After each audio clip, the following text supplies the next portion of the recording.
Welcome to the Kriya Yoga Masterclass, the #1 yoga community on SKOOL. Inside you'll get unlimited access to live weekly Kriya Yoga classes, soul talks live from a Thailand beach, live Kriya Yoga satsangs, bi-monthly full moon and new moon holy fires, 500 plus on-demand videos, and you get it all for only $200. One-time payment, lifetime access. Go to Kriya Yoga Masterclass and join the Kriya Yoga Masterclass today.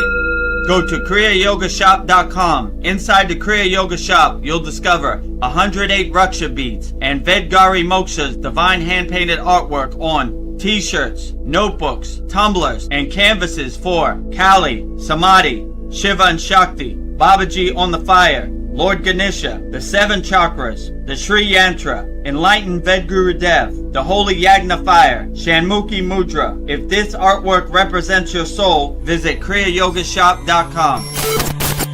Kriya Babaji Namo.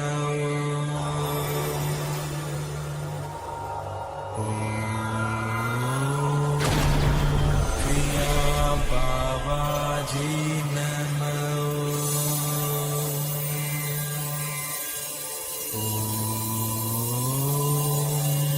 Kriya Babaji Namo.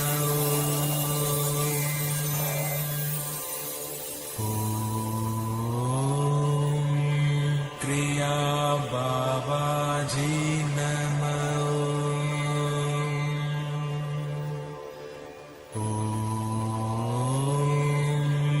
Kriya Babaji Namo.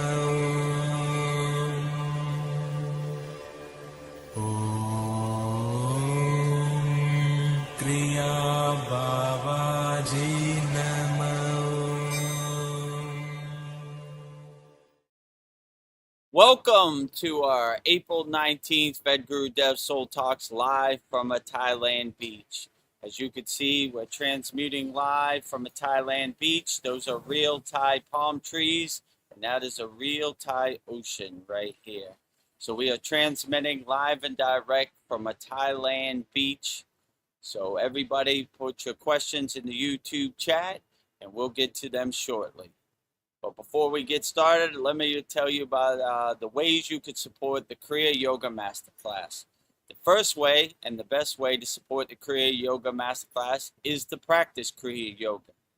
You say, how do I start practicing Kriya Yoga? Well, we have a Kriya Yoga Masterclass. The website is kriyayogamasterclass.com.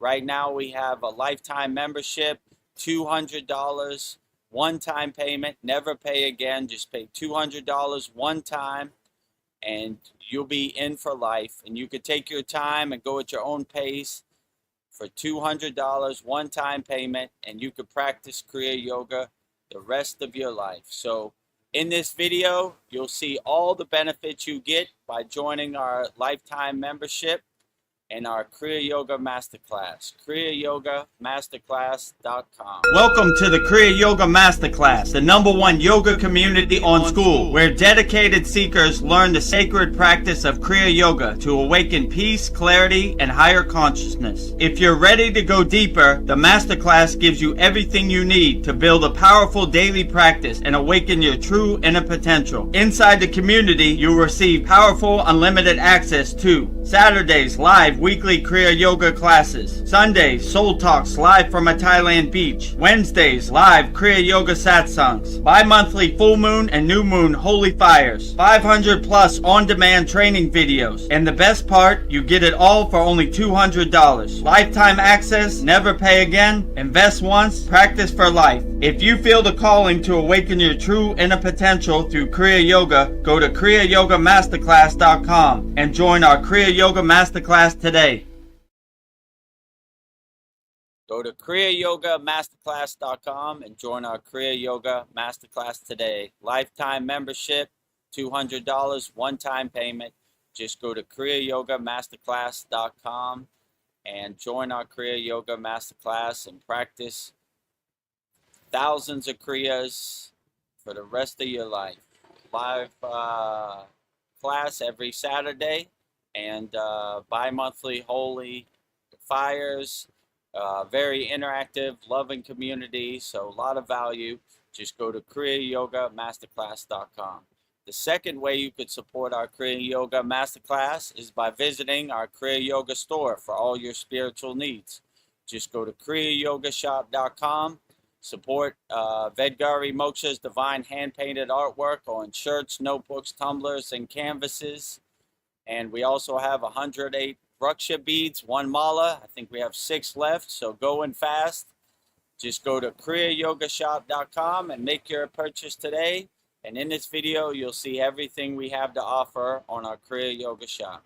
Go to kriyayogashop.com to explore our Kriya Yoga store. When you look online, most spiritual items feel mass-produced, disconnected from the sacred meaning they're trying to represent. That's exactly why we created the Kriya Yoga shop, a place where authentic spiritual symbolism and divine artwork come together. Inside the Kriya Yoga shop, you'll discover 108 Raksha beads and Vedgari Moksha's divine hand-painted artwork on t-shirts, notebooks, tumblers, and canvases for Goddess Kali Devi, Kriya Yoga Samadhi, the divine union of Shiva and Shakti, Babaji on the fire, Lord Ganesha, the 7 chakras, the Sri Yantra, Vedagurudev and Satupan Lake, the Holy Yagna fire, Shanmukhi Mudra. Imagine bringing Vedgari Moksha's divine hand-painted artwork into your daily life. Go to kriyayogashop.com and make your purchase today. Go to kriyayogashop.com and make your purchase today and support Vedgari Moksha's divine hand-painted artwork on shirts, notebooks, canvases, and we also have 108 Raksha beads, only 6 left, so get it while they last. Just go to kriyayogashop.com. The third way you could support the Kriya Yoga Masterclass is also by practicing Kriya Yoga. So you say you don't have the financial means, you're broke in 2026, money should be no barrier to practicing Kriya Yoga. So we have a free Kriya Yoga school. The website is freekriyayoga.com. And we have thousands of people practicing Kriya Yoga all around the world. So in this video, you'll see how you could join our free Kriya Yoga school. freekriyayoga.com. Welcome to the free Kriya Yoga School, the #1 authentic yoga community on School, where thousands are actually practicing Kriya Yoga worldwide. This isn't theory, it's real transformation. Inside you'll get authentic Kriya Yoga teachings, simple, practical, and powerful. 2 YouTube live streams every week. Wednesday, live Kriya Yoga Q&A satsangs, getting direct answers. Sunday, live deep soul talks on a Thailand beach. 11 step-by-step beginner mini courses. No confusion, just progression. A global community that keeps you consistent. Real support, so you stop quitting halfway. Here you get structure, accountability, and momentum. And it's 100% free. So the real question is, are you ready to practice Kriya Yoga or just keep watching? Click the yellow join group button now or stay stuck. Your call. Are you ready to start practicing Kriya Yoga 100% free? Just go to freekriyayoga.com. So you can have some tools to help you navigate this world. So we'll show you. We're the #1 yoga community on School, both the paid and the free. So the platform we're on is SKOOL, SKOOL. And this is the banner you see. Vedagurudev, Master Yoga Teacher, Vedagurudev, Yogacharya Certified. You see my certificates at the bottom. #1 yoga community on School, real spiritual tools to overcome the world. This is the location map. What happened there? Doesn't want to show that one? Okay. This is the location map where you can see all of our members around the world. And also, this is our banner for our free Kriya Yoga school. Kriya Yoga Authentic Teachings, Kriya Yoga 2 live streams per week. You're on one of the live streams. #1 yoga community on School. Start your spiritual journey and having fun. And you can see we have thousands of people practicing yoga 100% free all around the world. So just go to kriyayogamasterclass.com for our paid yoga community, #1 on SKOOL, and go to freekriyayoga.com, #1 free yoga community on SKOOL. And I think that pretty much covers it all. Let me see one more thing. If you want to become a YouTube channel member, just go to youtube.com/@Vedagurudev. Make sure you click on the subscribe button. If you see a video you like, click on it. And when you click on the like button, if you see a hype button, drop down, hype us up. We need all the help we can get with the YouTube algorithm. So make sure you subscribe to our YouTube channel, youtube.com/@Vedagurudev, and make sure you become a YouTube channel member if it resonates with you. And with that said, let's get started with our April 19th Vedagurudev Soul Talks live from a Thailand beach with me, Vedagurudev, and Vedgari Moksha. Namaste, Vedgari Moksha. Namaste. Thrilled to be here for yet another Soul Talks. So welcome everybody. And when I'm here, I feel like I'm in an alternate reality. Maybe it's the screen, but I would rather be here than out in the Maya world. So maybe this is a portal. So yes. Absolutely. Our sacred sanctuary, our meditation garden, away from the glare of the Maya delusional world. Yes, I love it. Well, I just wanted to state my, my intentions and my prayers for tonight's conversation. So, I don't know. It's first, good evening, everyone, and thank you so much for joining our Soul Talks. Tonight, I am deeply grateful to have you all in this space as we navigate the complexities of life together and dive into this sacred path of Kriya Yoga. My sincere hope is that our discussions here provide you with practical tools, a sense of peace, and above all, renewed hope in this world. To help guide our conversation and keep our hearts aligned, I call upon the Shiva Shakti energy, the divine union of the masculine and feminine. We welcome the energies of Shiva and Parvati to ground us in transformation and strength, Brahma to remind us of the ultimate reality, Saraswati to grant us wisdom and clear speech, Lakshmi for abundance of spirit, and Vishnu to preserve the harmony of our gatherings. May they bring all their divine qualities to this circle, illuminate our path, and opening our minds. Om Shanti, Shanti, Shanti. So, clearing the energy. Very beautiful, Vedgari Moksha.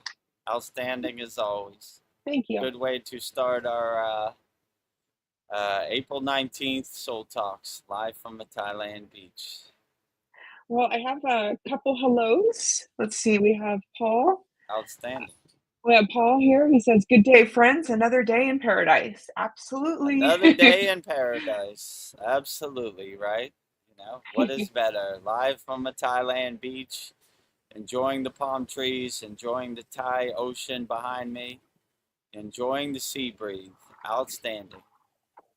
Also, before we get started, today is Songkran in Bangsaray. So as I was driving in, they have all their stalls set up for the water gun, so we might have to make this a short one, because once they start playing the water festival, I got to get all my electronics out the way.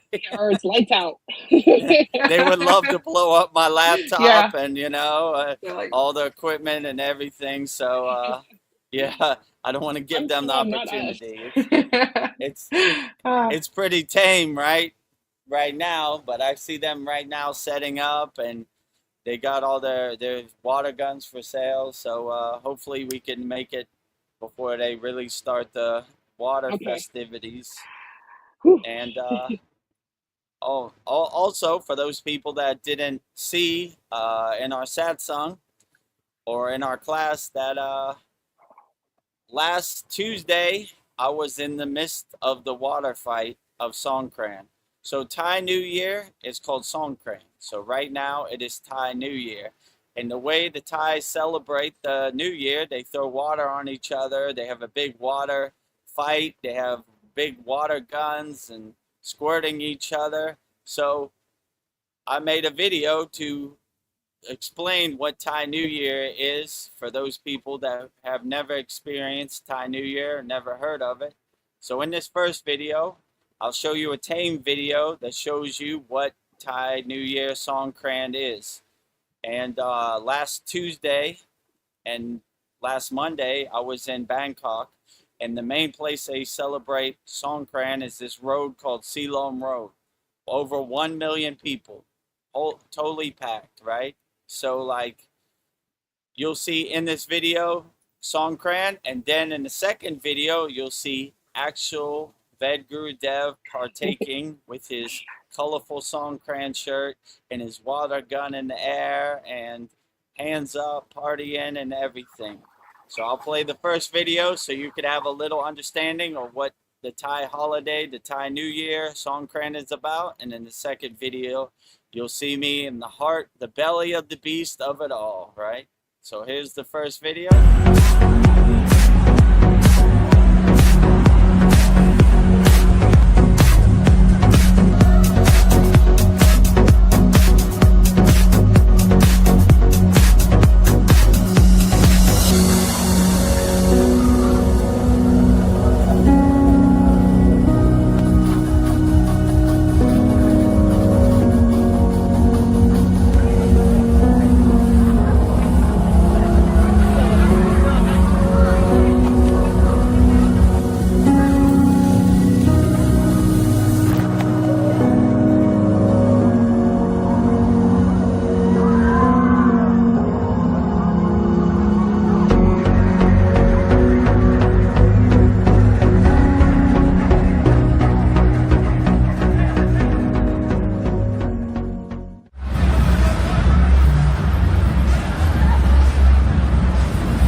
So you see that video, relatively tame, showing the water festival.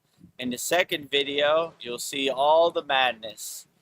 Vedagurudev in the middle of Silom Road, Bangkok, with his water gun up and his festive Songkran shirt, hyping up the party, hands in the air, all of the above. So let me play that video right now so you could see the madness for yourself, what it's like to be in there.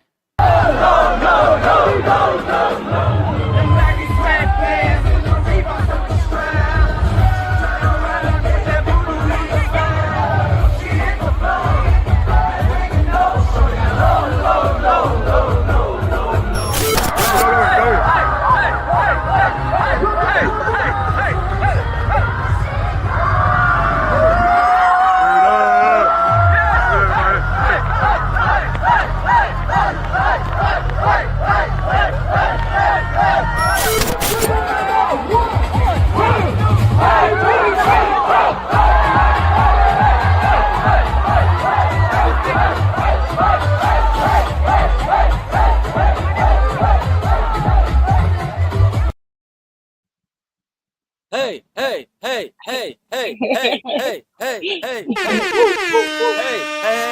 hey, hey, hey, hey, hey, hey, hey, hey, Mahadev, Mahadev, Mahadev, Mahadev. Mahadev. So, Vedagurudev likes to enjoy himself, so the opportunity presented itself. So I went directly to the main place they play Songkran. I haven't played Songkran in over 10 years. It used to be a working thing. When I used to DJ, the club I DJ'd at had like a 18-wheeler and speakers, and I would talk on the microphone. So, but the opportunity presented itself, and I enjoy myself. I am a blissed out yogi. I enjoy a party if it's presented to me, you know? Not an everyday thing, but once a year, it's okay, right? Then I go back to my meditation cushion and relax. Yeah. So, retiring the Songkran videos for till next year. Well, hopefully they don't pop up behind you. Yeah, hopefully it seems pretty tame right now. Like they're starting to set up to sell water guns and everything, but not yet. The party hasn't started. Usually it starts in the afternoon, so hopefully I can make it out of here unscathed and dry. Yeah.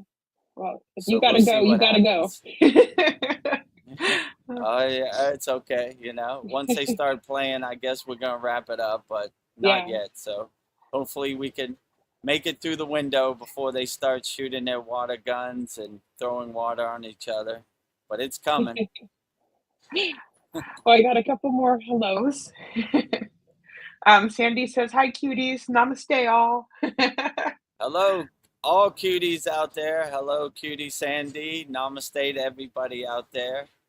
You know, if you have any questions, put it in the YouTube chat. Glad to have you here. And then we have Polyester. She says, "Namaste to you all. Namaste." Namaste to you, Polyester. Glad to have you here. Good day in Australia. And then Polyester says, "Hi, Sandy." So our members are saying hi to each other. It's cool. Our soul talks and our satsangs is turning into the love fest like our Saturday class.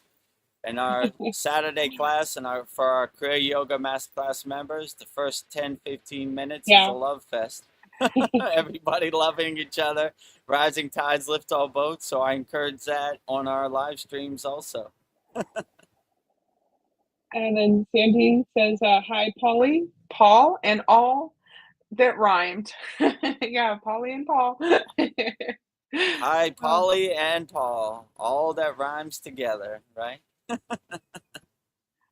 Sandy, you're so funny. She says, "Shanti, go low, low, low, low." Shorty. Shorty get low, low, low, low, low, low. And baggy sweatpants and the Reebok with the strap. If you don't know, that's Low by Flow Rider. So I like that song because that's one of my Miami friends. So I enjoy that. We support 305 Miami, Florida. So if you want to put that in your Spotify playlist, Low by Flow Rider. And Polyester sends this smiley face, a thumbs up, and your heart is white to me, and then another heart was black. So I remember you were saying that your hearts are supposed to be red. So I don't know what's going on here. We'll take it. White heart, black heart. We love all hearts. Yeah. You know, red all colored hearts. We love all color hearts and emojis. We'll take them all. Yeah. Right? We don't discriminate. We see beyond the color of the hearts and emojis. Yeah. And see the true feeling and essence in the bhava. Yeah. Great soul lesson here. Colors of our hearts.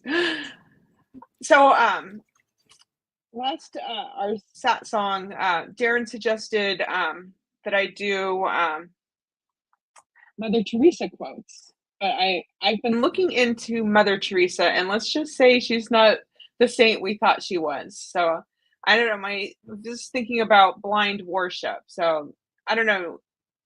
So I looked into several sources, and apparently she would deliberately withhold pain relief from dying children. And I don't know. Not no good. Yeah. I don't know. She would tell poor people to accept suffering as a gift from God and tell terminally ill patients their pain brought them closer to God. And despite receiving millions in donations, not 1 cent went to the children and the sick she was in charge of. And when she was sick herself, she sought the best medical care for herself. But others, she told them that suffering was good. So I don't know. I was just The thinking, like, the irony. subject of blind worship when a spiritual leader is placed on a pedestal. It's dangerous when a person is branded as a living saint because any critique of their methods is dismissed. I don't know, and guilt-free donations, and no human. I just think no human should be exempt from ethics. So yeah, I was just thinking like blind worship. We can dive Yeah, into when that you look subject. behind the curtain and you really see the Wizard of Oz for who he is, it's ugly.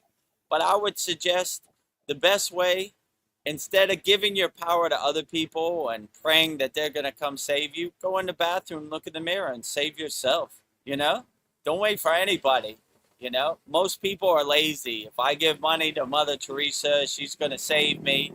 They're just going to give you some fluff and sell you a used car sale. Oh, suffering's good. This is a gift from God. What? You Yeah, know? How does that ease my pain? You know? How does that help me overcome what I'm going through in my physical body? You know? Like, yeah, it doesn't. So once you really look behind the curtain, you really see that a lot of these people are are real charlatans, right?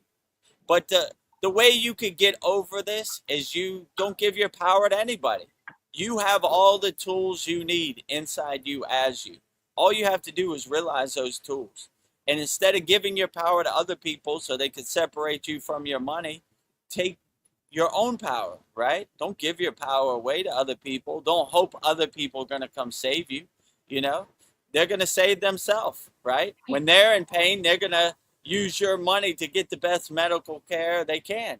When you're in pain, they're going to say, give me some more donations. Suffering is part of it, you know? So you begin to see how ugly the monetization of spirituality is, you know? And once you start taking your own power back and you become self-realized, Yogananda's place is called Self-Realization Fellowship. We're realizing our true inner potential. We're realizing our true inner power, our true inner divinity. We're not trying to hope and pray that someone's going to come save us. We save ourselves. We do our own inner work. I go in the bathroom every morning and every night and say, how can I be a better person? I'm not saying, please, Baba G, come save me. And if Baba G comes and saves me, that's great. But if not, it's another day at the office. So I'm always trying to do my inner work and save myself and not giving my power out to anybody. And I'm definitely not believing what anybody else says. Let me tell you a story about God. God did this, God did that. Nah, I'm good. You know, I have a direct connection to God. So when we align ourselves with our own divinity and our susimnanati, we don't wait for nobody. So I recommend not waiting for nobody. And, you know, okay, you know, if you give me $15,000, I'll send God an email for you. Yeah, no thanks. I'm good. You know? And how would they even know where you're at on the spiritual path anyway? So they have no clue. They're just selling you a used car, if you know what I'm saying. They're just snake oil salesmen. So I don't know. I don't trust any of them. And I would suggest don't even trust Vedagurudev. You know, yeah, do your own inner work, be your own savior. You know what I'm saying? I'm yeah, just saying some things on here, you know, like, but I'm not trying to separate people from their money. You know, I'm just trying to answer questions wholeheartedly. If you like what we're doing and you want to support the Kriya Yoga Masterclass, that's fine. If you don't, that's fine too. You know, that's actually why we have the free school. We don't want money to be a barrier to entry. I want the best payment for me is for you to be the best person you could be. You know, if you want to support, that's fine. If you don't, that's fine too. You know, but yeah, I don't know. The more you walk the spiritual path, the more you see that you don't really need to listen to anybody. You just wake up the dormant tools you have in you, and you don't give your power away to nobody, you know? And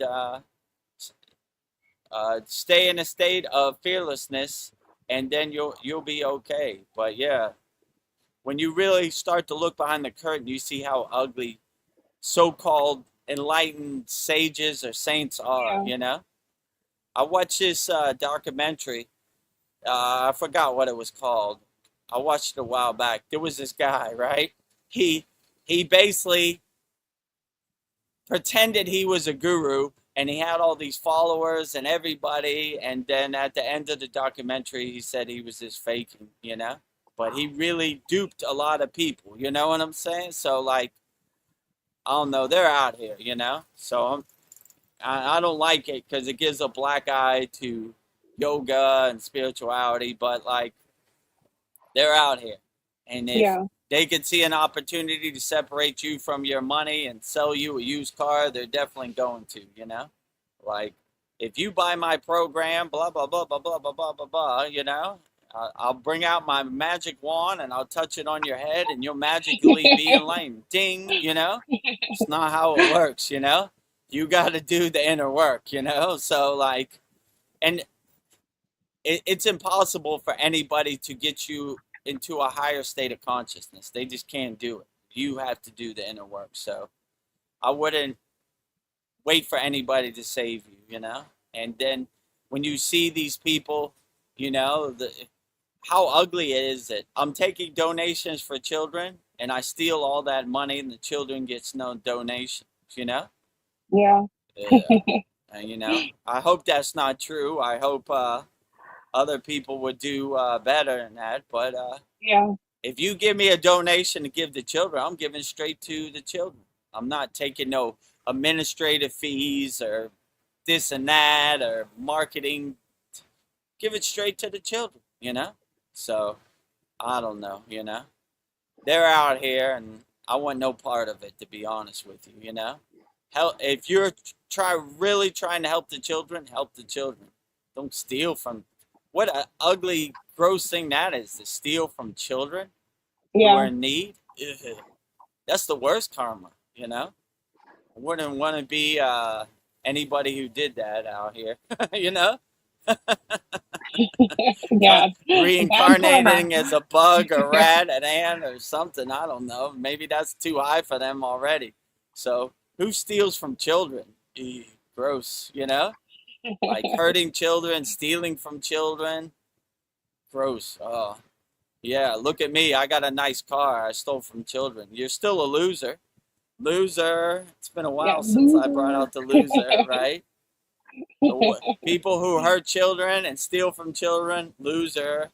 People who sell fake ghost stories to separate you from your money, you know? Let me tell you a story about God so I could buy a Rolls Royce, loser, you know? Be better out here. So all these Be better. charlatans, snake oil salesmen, used car salesmen, for God, get out of here with that, you know? So I hope people do better, but yeah. Stealing from children, bad karma, the worst. Stinks. Super loser, you know? Anytime you hurt a children is super loser, right? It's almost unforgivable loser karma, you know? I want no part of that, you know? Well, I've got comments building up on this. Well, first, Okay, great. Sandy, this was on the your videos. Like, I love dancing. Also, high vibing, baby. Yes. Yeah, I love it too. A lot of deities in the Vedic culture, the Hindu culture, dancing Shiva. I enjoy dancing. It's a great expression to Yeah. upload your blissful state, you know, get you to a higher consciousness. Yeah. Laugh as much as possible, dance as much as possible, be happy as much as possible. These indirectly get you to a higher state of consciousness, you know? So there are many roads to the mountaintop. Pick which one works best for you. Some people want to meditate. Some people like dancing. Some people make music. Some people do art. It's all great. You know, whatever gets you into that higher state of consciousness, do it as much as possible. This world is hard enough. We need some higher consciousness practices out there, whatever it is. I've got 3 comments and 1 from Sandy, so I'll just read them real quick.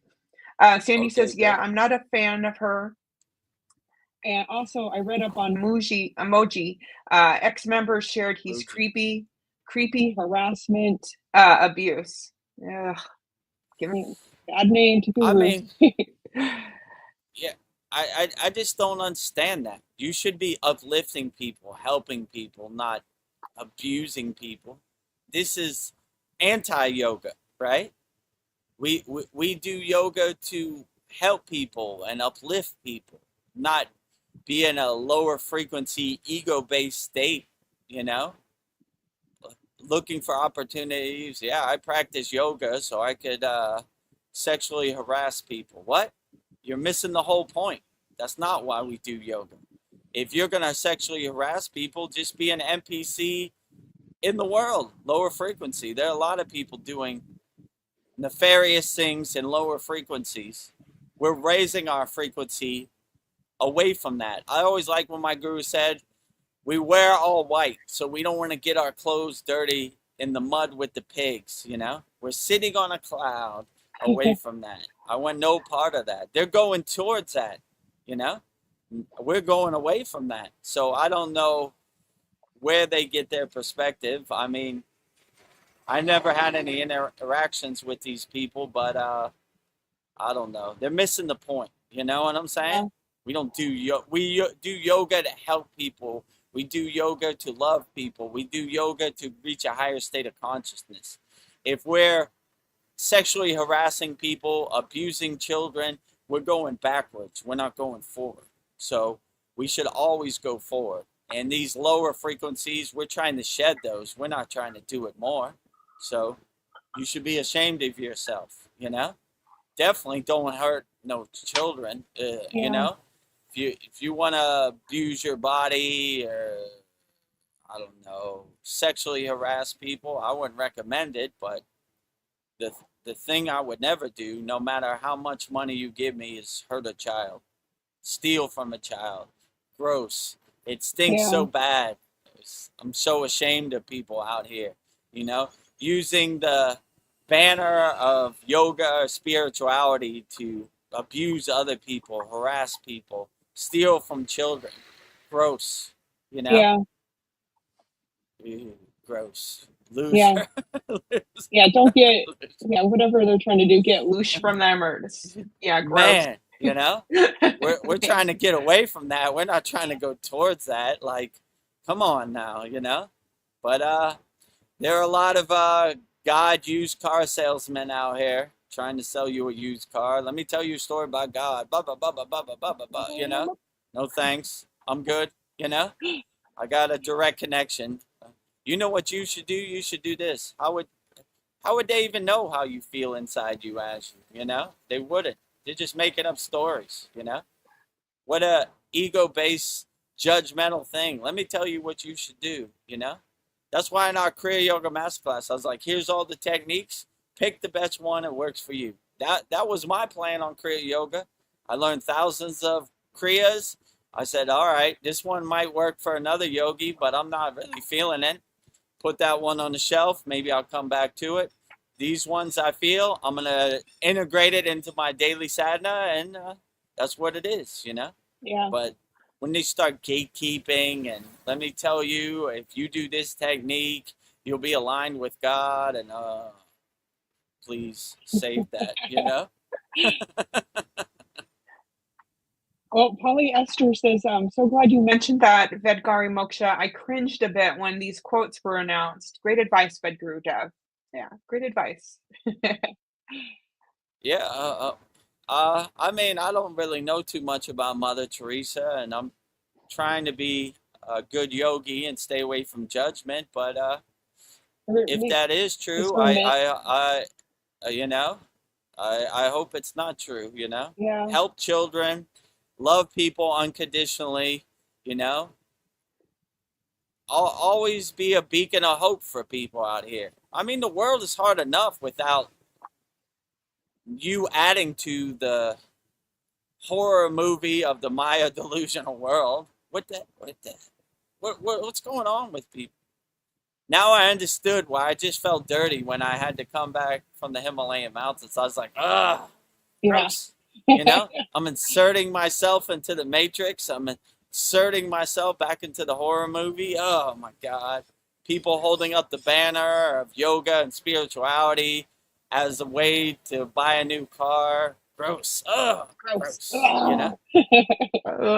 Can't I go back to my cave? You know? No. Please. Paul says a good one to look into for quotes would be the Law of One, if any of you have heard of it. I've heard of it. I haven't looked into it, but I will see what nuggets I can find. Yeah, I've heard of it a little bit. I think Chad interviewed a guy called Aaron Abke that I saw his video, and it was about the Law of One and what's the deity Ra, right? I think that's his name. Mariana would know about this more than me, but yeah, I mean, and anybody has any good quotes? I mean, maybe put that on our list. Law of One. We'll replace Mother Teresa with Law of One. Oh. And Sandy, she's like, ding, ding. You're enlightened, ding. You're enlightened. Welcome to the party. You are now enlightened. I dust off my magic enlightenment wand, and did your check clear? Yes, it cleared, Guruji. Okay. You know, let me dust out my $15,000 magic wand. Ding! You are now enlightened. Congratulations, my son. Your check cleared, and you are now enlightened, you know? Yeah, like I saw, like Sadhguru was giving pilgrimages to Kailash for $15,000. I was talking to Ved Mooney. I was like, we went up Kailash for free. we went way further than they go, you know. And like, you know, they got all these ghost stories. What's the lake called? Manasavura. I have a hard time saying Manasavura. You know, so like this lake, aliens came down and they got into. I didn't see no aliens. Where? You know, where were they at? You know, show me. You know, like when I went to Satupon Lake, this Indian actor is saying he went to Satupon Lake and he saw a giant serpent come out the lake and have all these stories. And I was like, giant serpent in Satupon Lake? I would have been eating the first half second I got in there. I was a nice. Tasty strip of bacon floating over Satupon Lake every morning, right? If there was a naga in there, I wouldn't be here right now for sure. So they got all these ghost stories about these faraway places that you're probably never gonna go, and you know, I mean, I hate to say it, but Autobiography of a Yogi is full of stories, you know, but like, I don't know. I would just do your inner work, and I wouldn't really worry about these stories. But yeah, no one can give you enlightenment. It's something you have to realize inside you as you, or you have to unlock inside you as you. So I would say that's my best advice. So anybody who's telling you they can give you enlightenment for a nice payment of $15,000 or whatever it is, get away from that person. No one can give you anything. You have to unlock it. You have to realize it yourself, you know? So, and it's even better when you realize it yourself, because you're not dependent on anybody to get to a higher state of consciousness, you know? So that would be my best advice. Yeah. Yeah, who knew enlightenment had a price tag? Right. And shiny new car, enlightenment, right? You know? Our brother Paul says, I just had Lyra look up some Law of One quotes up and sent the link to Vedgari Moksha. Yes, Ra. Okay, thank you, Paul. Outstanding. Yes, Ra. Okay. I thought it was Ra, but it's been a while. I remember that was like 2 or 3 years ago. I saw Chad's video on Raw. Or when me and Chad started the Kriya Yoga School, I went back and watched his videos, so I can have an understanding of the things he's talking about. I think this was, I like this guy. I think his name is Aaron Apke. Yeah, pretty good interest. I resonated with it. I was like, yeah, could be. I never heard of Ra, but as long as he's a enlightened being and he's not trying to hurt anybody, hate anybody, I like it. I take inspiration from everybody. I'm not one of these rigid yogis like, wait a minute, you're a lama, you're a Buddhist monk, not playing for my football team. I don't listen to anything you say. La la la la. Yeah. I said, oh, great, you're a Buddhist? We love Buddhist lamas, What do you got to say? I take inspiration from you.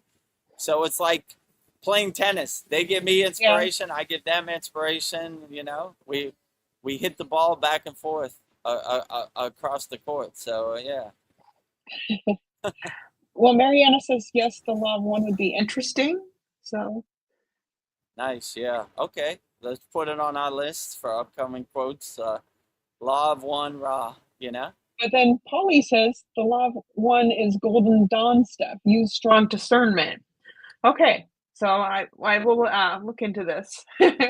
I like that we have balance here. I mean, take what resonates with you, and what doesn't resonate, you throw it away. I mean, you see some of our quotes, I'm like, I don't know about that. Like, especially when they say you got to suffer, I'm like, I don't need to suffer, Yeah. Oh, so we gotta get ambulance going? Passing by. No, I don't got to get going, Okay. Somebody's already hurt, They haven't even started. Haven't even started Mantown already, I mean, when I was in Bangkok, there was a constant row of people fainting, and like when you're in that many people, a concert, it happens, So I don't know. Maybe they were just trying to get through the traffic. There's not much traffic here, so I don't know the point. But yeah. So I mean, if you look at our quotes, there's some quotes I don't resonate with. I'm like, nah, So we'll take the good and we'll take the, we'll throw away the bad, I mean, I don't, any enlightened beings, somebody has something to offer, so I don't want to throw out the baby with the bathwater. Even like somebody like David Icke, they're always pointing to the reptilian. I mean, I like the other stuff he says. Some of the stuff I'm like, I don't know about that. You know what I'm saying? Like, but a lot of the stuff I like, especially the stuff he says about higher consciousness. I was like, maybe he got a good point there. I'm gonna contemplate on that, Reptilians, I don't really resonate with, but I've never had an audience, but could be. I don't know. Maybe I'm on a higher frequency and they don't come and give me an audience. I don't know. I've never had an audience of reptilians. I've never had an experience, but could be out there. I don't know. They just don't come around me for whatever reason. I've never had experience, and that's probably a good thing. What do I need lower frequency beings around me for anyway? You'd be too much work. I like when my guru said, it's magic. The trash takes itself out, right? Like, just as a byproduct of you being on a higher consciousness, you don't get an audience of demons, devils, reptilians, lower frequency beings. So the trash takes itself out. It's magic. Problem solved. Problem solved. It solved itself. Mariana says, good evening, my brothers and sister yogis. Good evening, Mariana. Oh, good evening, Mariana. Glad to have you here. We were just talking about the law of one, Aaron Apke. Maybe you could give us some insights on Ra, I think his name is. And Polyester says, Madam Blavatsky, the New Age psyop is based on it. Okay, on the law of one? Okay. She's a big psychic. Blavatsky. Yeah, I mean, I like to think I have my shield up, so Yeah. psyops dissolve on impact. So whoever it is, I got my shield up, and I'll use my discernment and my discrimination to say, nah. You know, Yeah. I'm not one to hold my tongue. I'll be like, nah, that don't resonate with me. I can't see God saying that. You know what I'm saying? So anything it's like hate based or violence based or murder based, I'll be like, nah. You know, suffering based, you know. Polyester says, I'm sorry, I'm being Interrupted. Back shortly. Okay. I guess Oh, you'll it's be all speed good. Take watching. your time. Oh. Life calls. It happens to all of us. And Naveen Arjuna Is here. He says, Namaste, everyone. Namaste. Namaste, Naveen. Glad to have you here. I'm glad you got back safely to the USA, you and Wendell. If you have any questions, put in the YouTube chat. Also, congratulations. I saw you put in the SKOOL community. You made it to 96 hours of fasting. Outstanding Wow. accomplishment. I'm proud Whoa. of you, Naveen. That's Wow. great work. Keep up the good work. Yeah. Right? So, yeah, 96 hours. That's a true accomplishment. You know, that takes some real willpower, a real intention to get to 96 hours, you know? Like a lot of yogis can't even get to that point. So, you're doing good work out here. Keep up the good work, you know? Yeah. And once you feel the fruits and benefits from fasting for that long, it becomes like a lifelong practice, you know? So I notice that too. Like I just don't have the feeling to eat as much as I used to. One time a day is what I'll eat at the max. And if I feel like how could I say I'm under the weather or I'm not doing as good in my practice, like when I went to Bangkok last week, I'll fast, you know, just to purify and cleanse myself. So yeah, the best medicine in the universe, fasting, in my opinion. Yeah. So Even no in the need for Bible, pills, no need for medicine. Fasting is the best medicine. I feel there's a quote in the Bible. Somewhere I'd have to look it up, but Jesus says if you want to heal any disease, fasting. It was like, That's it, fasting. There you go. I think it was in one of the quotes we said, prayer and fasting. Yeah. Short and to the point, short and Yes, sweet, I think right? it was Jesus quotes. Yeah. Yeah, you want to reach a higher state of consciousness, prayer, bhakti, and fasting. I agree, right? Short and simple, right? 2 words, prayer and fasting, you know? That's it. That's all you need. If you got that in your pocket, you're 90% of the way home.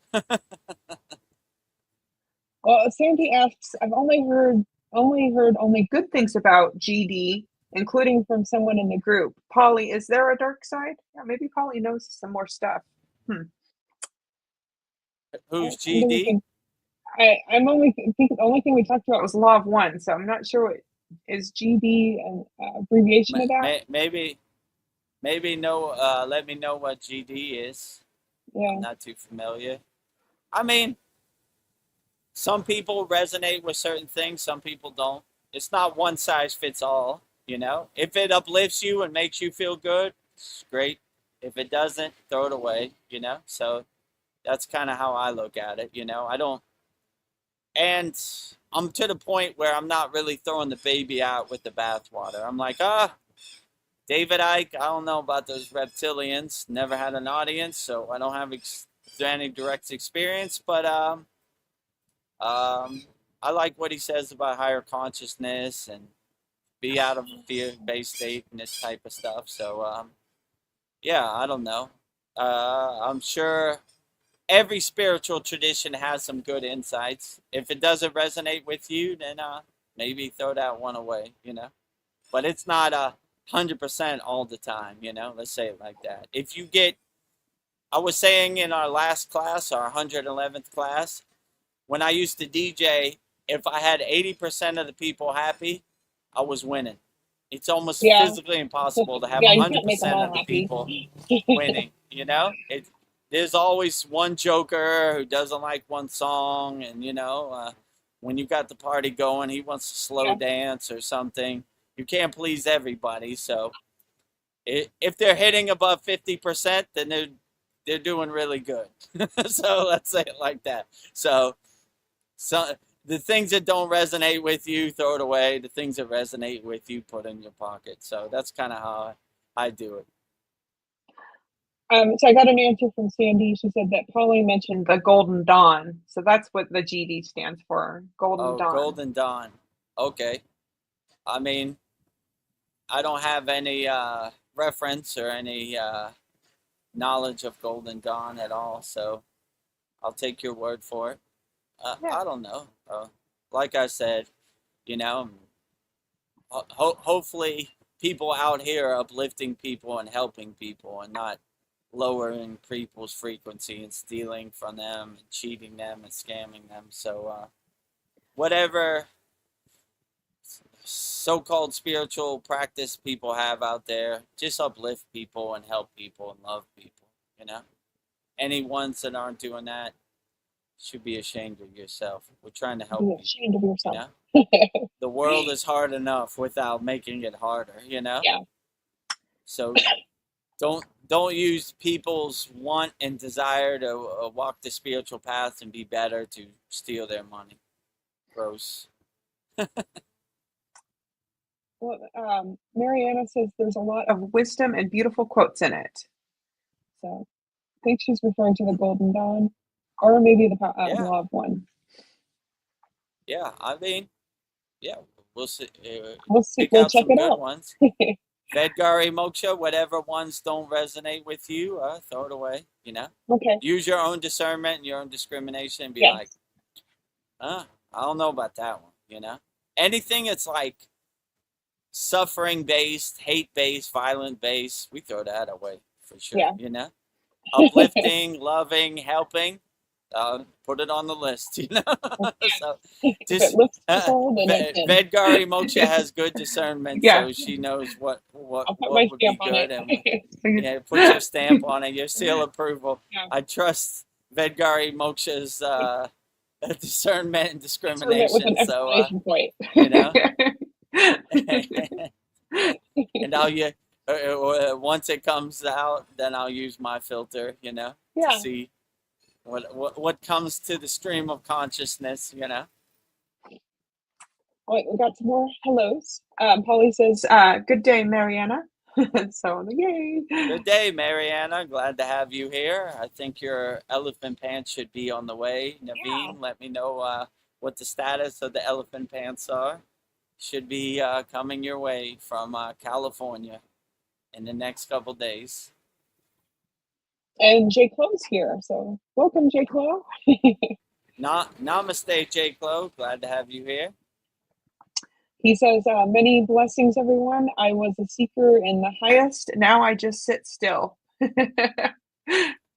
That's perfectly great, too. My guru used to say silence is the best teacher. So sometimes you feel the need to be a seeker, go places, find divine knowledge. But I've found in my case, some of the highest yogis are called Mona yogis, which are silent yogis. They don't have to say anything. They just be alone with themselves. And they definitely have good insights. So, yeah, being alone with yourself is a good practice. Definitely. J. Clo says, I haven't met God, but a lot of lower level beings. I need to level up. I'm sure you've met God. It's inside you as you. The kingdom of heaven is within. So I wouldn't talk to your water like that. You're leveling up for sure. So God, if you see the oneness of God, not the dualist perspective of God, you're not saying God's over here and I'm over here. You're saying God is here and I am here. So once you have that mindset that the oneness of God inside you as you, then you realize you don't have to go anywhere to meet God, you know? Like God's not down the street. You want to see God, just go in the bathroom and look in the mirror. And yeah, hopefully we could start shedding those lower frequencies, raise your consciousness up where lower beings can't reach you. Yeah. But it's difficult because this world, you've been conditioned to identify with suffering and lower frequencies, and it takes a little bit of practice to break out of that. But we're here to help, J. Clo. You know, if you've met a lot of lower frequency beings, tell me what they look like. I've never seen them. You know, they don't give me an audience. They stay away from me, right? You know. So I guess I was lucky. I avoided, I don't know, the trash can of the lower frequencies, you know. My guru used to say we don't want to sleep in a trash can of lower frequencies and lower emotions, you know. And I agree with him. I'm always trying. In Kriya Yoga, we're always raising our energy out of the lower 3 chakras. So, and we're burning our lower frequency in our Manipura chakra, navel chakra. So throw it in the fire pit. Well, J. Cole says I haven't had as much activity since wearing the beads. So yay! Absolutely. See, I got 6 left. You know, they've been blessed. They've been consecrated. They've been activated by Vedagurudev himself and the Vedic Brahmin priests. Yeah, just by wearing the Raksha beads, it carries your energy and it's activated, and lower frequencies tend to stay away. Oh no, he got his Raksha beads in the mail, going to the house next door, you know. Yeah. You know? Too much work. Also, wear your sutra, you know. Yeah. It helps too, you know. Vedgari Moksha said when she's going through it at work, she likes to rub it and feel it, so it helps too. You know, oh my God. They're going to test you out here, and if you're a first responder, man, it's rough out here. You see some things that normal people shouldn't see. So I recommend, if you're a first responder, to wear your Raksha beads and your sutra as much as possible. You know, because it is rough out here. The horror movie of the Maya delusional world is nonstop. You know, so I have great compassion for first responders because they see things normal people shouldn't see on a daily basis. So put your shield up, protect yourself out here, J. Clo. It is rough. It is rough. I mean, it's rough for me, and I live in yogic Disneyland. You know, I'm a blissed out yogi. So, but if you have to insert yourself into the lower frequencies, have as much tools as you can, because it's rough out here for sure. Sandy says energy flows where attention goes. Don't give any negative energies 1 iota of attention. That's right. Absolutely. I like how that sounds. Yeah. Energy flows where attention goes. That's well put, Sandy.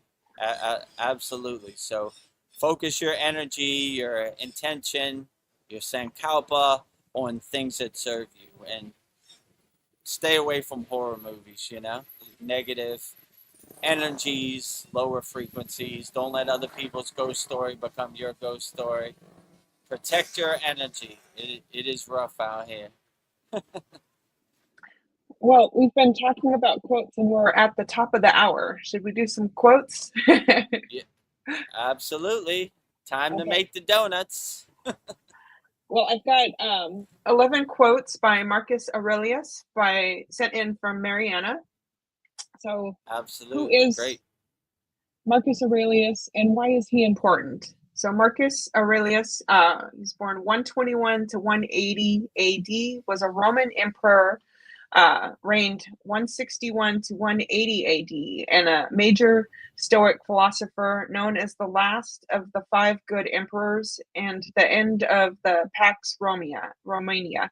He is important for balancing supreme power with immense humility and virtue, and for writing Meditations, a personal journey of Stoic philosophy still widely read for its wisdom on resilience, duty, and emotional control. Sounds good. How many quotes do we have from Marcus I have Aurelius? 11. 11 quotes from Marcus Aurelius. Where did Marcus Aurelius come from? he came from he was the Roman emperor, so I guess Rome. Roman emperor, the great Roman philosopher Marcus Aurelius. 11 quotes interpreted by Vedagurudev. All right, let's make the donuts. Number one. Number one, you have power over your mind, not outside events. Realize this and you will find strength. 2. Profound. Oh, do you want to just go into it, or do you want me to read them through first? No, you could say all 11, and then I'll interpret all 11 one by one. The happiness of your life depends upon the quality of your thoughts. 3, everything we hear is an opinion, not a fact. Everything we see is a perspective, not the truth. 4, if you are distressed by anything external, the pain is not due to the thing itself, but to your estimate of it. And this you have the power to revoke at any moment. 5, it is not death that a man should fear, but he should fear never beginning to live. 6, never let the future disturb you. You will meet it, if you have to, with the same weapons of reason which today arm you against the present.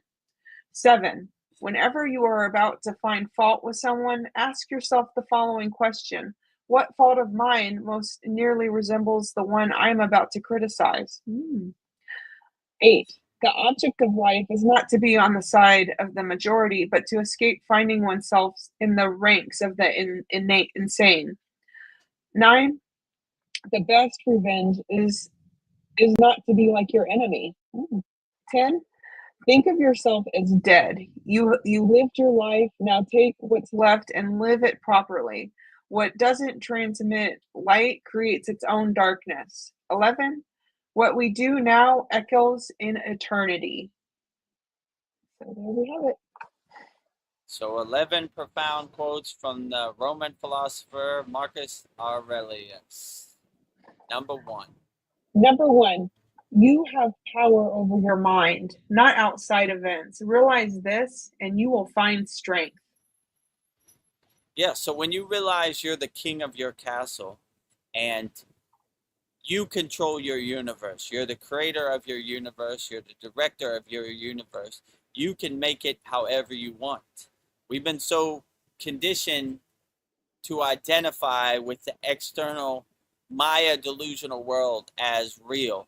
But when you see that that's just a projection they're trying to put on you, and you have the power, you are the king or queen of your castle. You make your castle however you want. You create your universe, you create your happy place however you want. Then you start taking control of your mind. Your mind works for you. You don't work for your mind. So instead of letting your mind lead you on and carry you where it wants to go, you are the boss. You take control of your mind. And you tell your mind, this is what we're doing, you know?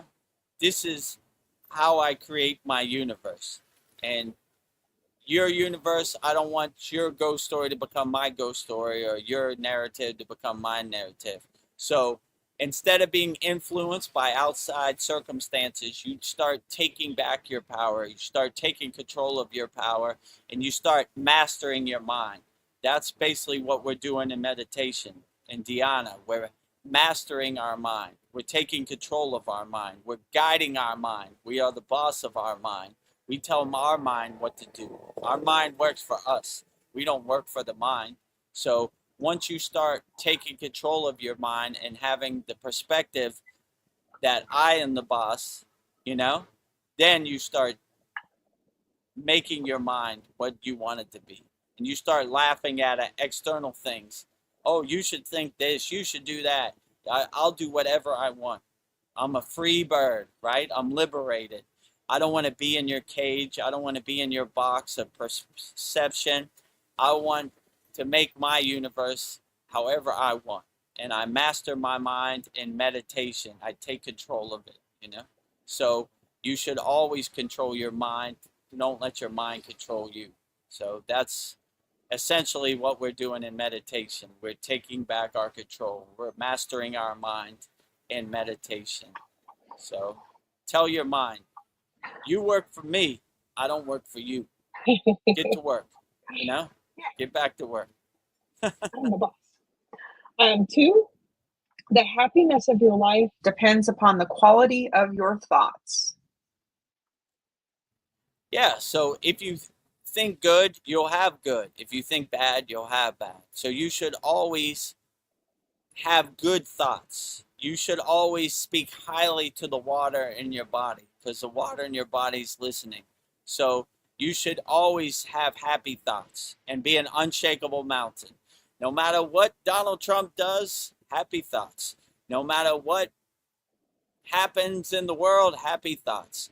No matter what anybody does, happy thoughts. No matter what my neighbor thinks, happy thoughts. So you should always have that 2-word affirmation in your pocket. Happy thoughts, happy thoughts, happy thoughts, happy thoughts, happy thoughts, happy thoughts, no matter what happens out here in the world. Because you realize you can't control it anyway. But what you can control is the present moment. And you can control how you think about it and how you perceive it. And you should always think about it happily. Even the so-called worst situations, you should always think about it happy. Like, that was interesting. I didn't think that was going to happen today, but I'm still an unshakable mountain of happy thoughts no matter what happens, right? I don't care how much it rains, happy thoughts. I don't care how much snow, happy thoughts. I don't care how much wind, happy thoughts. I don't care how much sun, happy thoughts. Always happy thoughts, So you should have that perspective, and put that in your pocket. Happy thoughts, happy thoughts, happy thoughts, happy thoughts. And when you feel a lower frequency thought creeping up on you, break out your happy thoughts, happy thoughts, happy thoughts, happy thoughts, Keep telling yourself that affirmation to uplift yourself and get you out of that pit of despair. Life is hard enough without having unhappy thoughts. We don't need it, Yeah. Always uplift yourself, rising tides lift all boats. Always talk happy to the water in your body, no matter what happens, even if it's, I like when they say in the Vedic text, even if it's the end of the world, don't let anything shake your samadhi. And always have this visualization of a yogi or yogini, bombs, fire, unshaken. Doesn't matter to me because I'm in my happy place and I have happy thoughts no matter what, this Maya delusional world does. Nothing shakes my inner happiness. Happy thoughts always. Oh. Number 3, everything we hear is an opinion, Not a fact. Everything we see is a perspective, not the truth. Yeah, so you don't want other people's trash becoming your trash. You don't want their perspective becoming your perspective. Use your own discrimination, your own discernment to come to your own conclusion, Do what resonates with you and uplifts you in the present moment. Don't let other people's, influence become your influence, I like when polyester says barf parrots. Don't become a barf parrot like other barf parrots, Too many of them out here, A bunch of people around here regurgitating stuff they saw on the mainstream media or social media. You saw what Donald Trump did? Blah, blah, blah, blah, blah, blah, blah, We don't need those barf parrots, right? Too many barf parrots. We use your own discrimination, your own discernment. Put up your shield and do what resonates with you. Don't be a regurgitator or a barf parrot. Come to your own conclusion. Make your own decision, Don't let other people's influence or opinions become your opinions, Too many ghost stories out here, Come to your own conclusion, Make your own happy story and go to your own happy place. Don't let other people influence you. No more barf parrots. Barf parrots, go home. Well, number 4, if you are distressed by anything external, the pain is not due to the thing itself, but to your estimate of it. And this you have the power to provoke at any moment. Yeah, well, realize you can't control anything externally. Only thing you can control is how you react to things in the present moment. You are the king of your castle. And what happens in the external Maya delusional world really doesn't matter, you know? You can't control it. So why would you try to change things that you couldn't control? So I would just do your inner work, protect your inner energy, and realize that you have all the tools inside you as you to help you navigate this world. And you start to become a detached witness and laugh at the world like the joke it is. You look at those pigs rolling in the mud again, Here they go again, Oh, what can you do? It becomes a comedy show, the Maya delusional world, like an episode of Seinfeld. Oh, here comes Kramer through the door. I knew that was going to happen. He always comes through at this point, like clockwork. It seemed like the Maya delusional world. Oh, here they come again.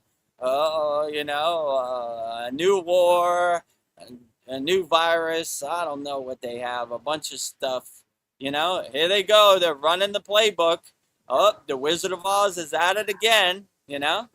He's coming for my consciousness again. Put up my shield. Here comes the psyops. Dissolve on impact. Ping, ping, ping, ping, ping, ping. They're constantly pinging me also, right? Ping, ping, ping. Dissolve. But I have compassion for people who don't have a shield. Luckily, we have a nice Cavachum shield that I put up every day before I go out into the world. I go, all right, here I go out into the world. They're going to be pinging my shield like crazy, but this is the Maya delusional world. So it really helps to dissolve it like butter in the sun when you see this Maya delusional like world, like the comedy show, And, it's like when I was in the 6th grade, there was always this liar kid, My father's Donald Trump, and I got a solid gold airplane. Where is it at? I want to see it. Oh, it's in the shop, It's in Texas right now. You can't look at it. Blah, blah, blah. So that's how I look at the Maya delusional world, like that little devil on your shoulder. Blah, blah, blah, blah, blah, blah, blah, blah. Get out of here. Get lost. So that's kind of how I look at the Maya delusional world, like the joke it is, So, yeah, that's what I would say. Don't let other people's ghost story become your ghost story. Don't let other people's narrative become your narrative. Use your own discernment, your own discrimination, and do what resonates with you. Don't listen to anybody else, Protect your castle, Put your shield up. There's a constant attack on your consciousness, They're pulling your attention in all directions. Look over here, look over here. And that's why they call it the monkey mind. Monkey jumping tree to tree. Oh, banana over here, banana over there. Jump, jump, jump, jump, So when you start mastering your mind and taking control of your mind, you start dulling this and dissolving this as much as possible. But like Krishna said in the Bhagavad Gita, your ego is always hiding over that tree over there. Hello, friend. Can I come in today? No. Stay outside in the cold and rain. Please, friend. I'm so cold. Ego outside, God inside.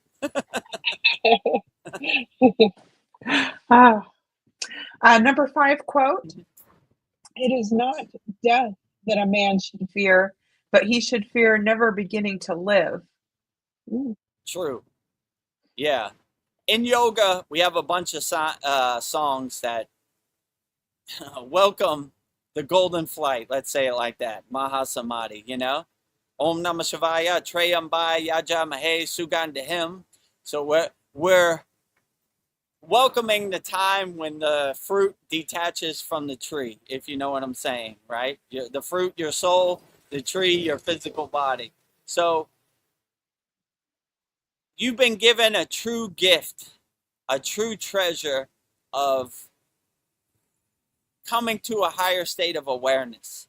I would wake up with this smile on your face, squeeze every bit of juice out of every day as you can, and enjoy it as much as you can with a big smile on your face.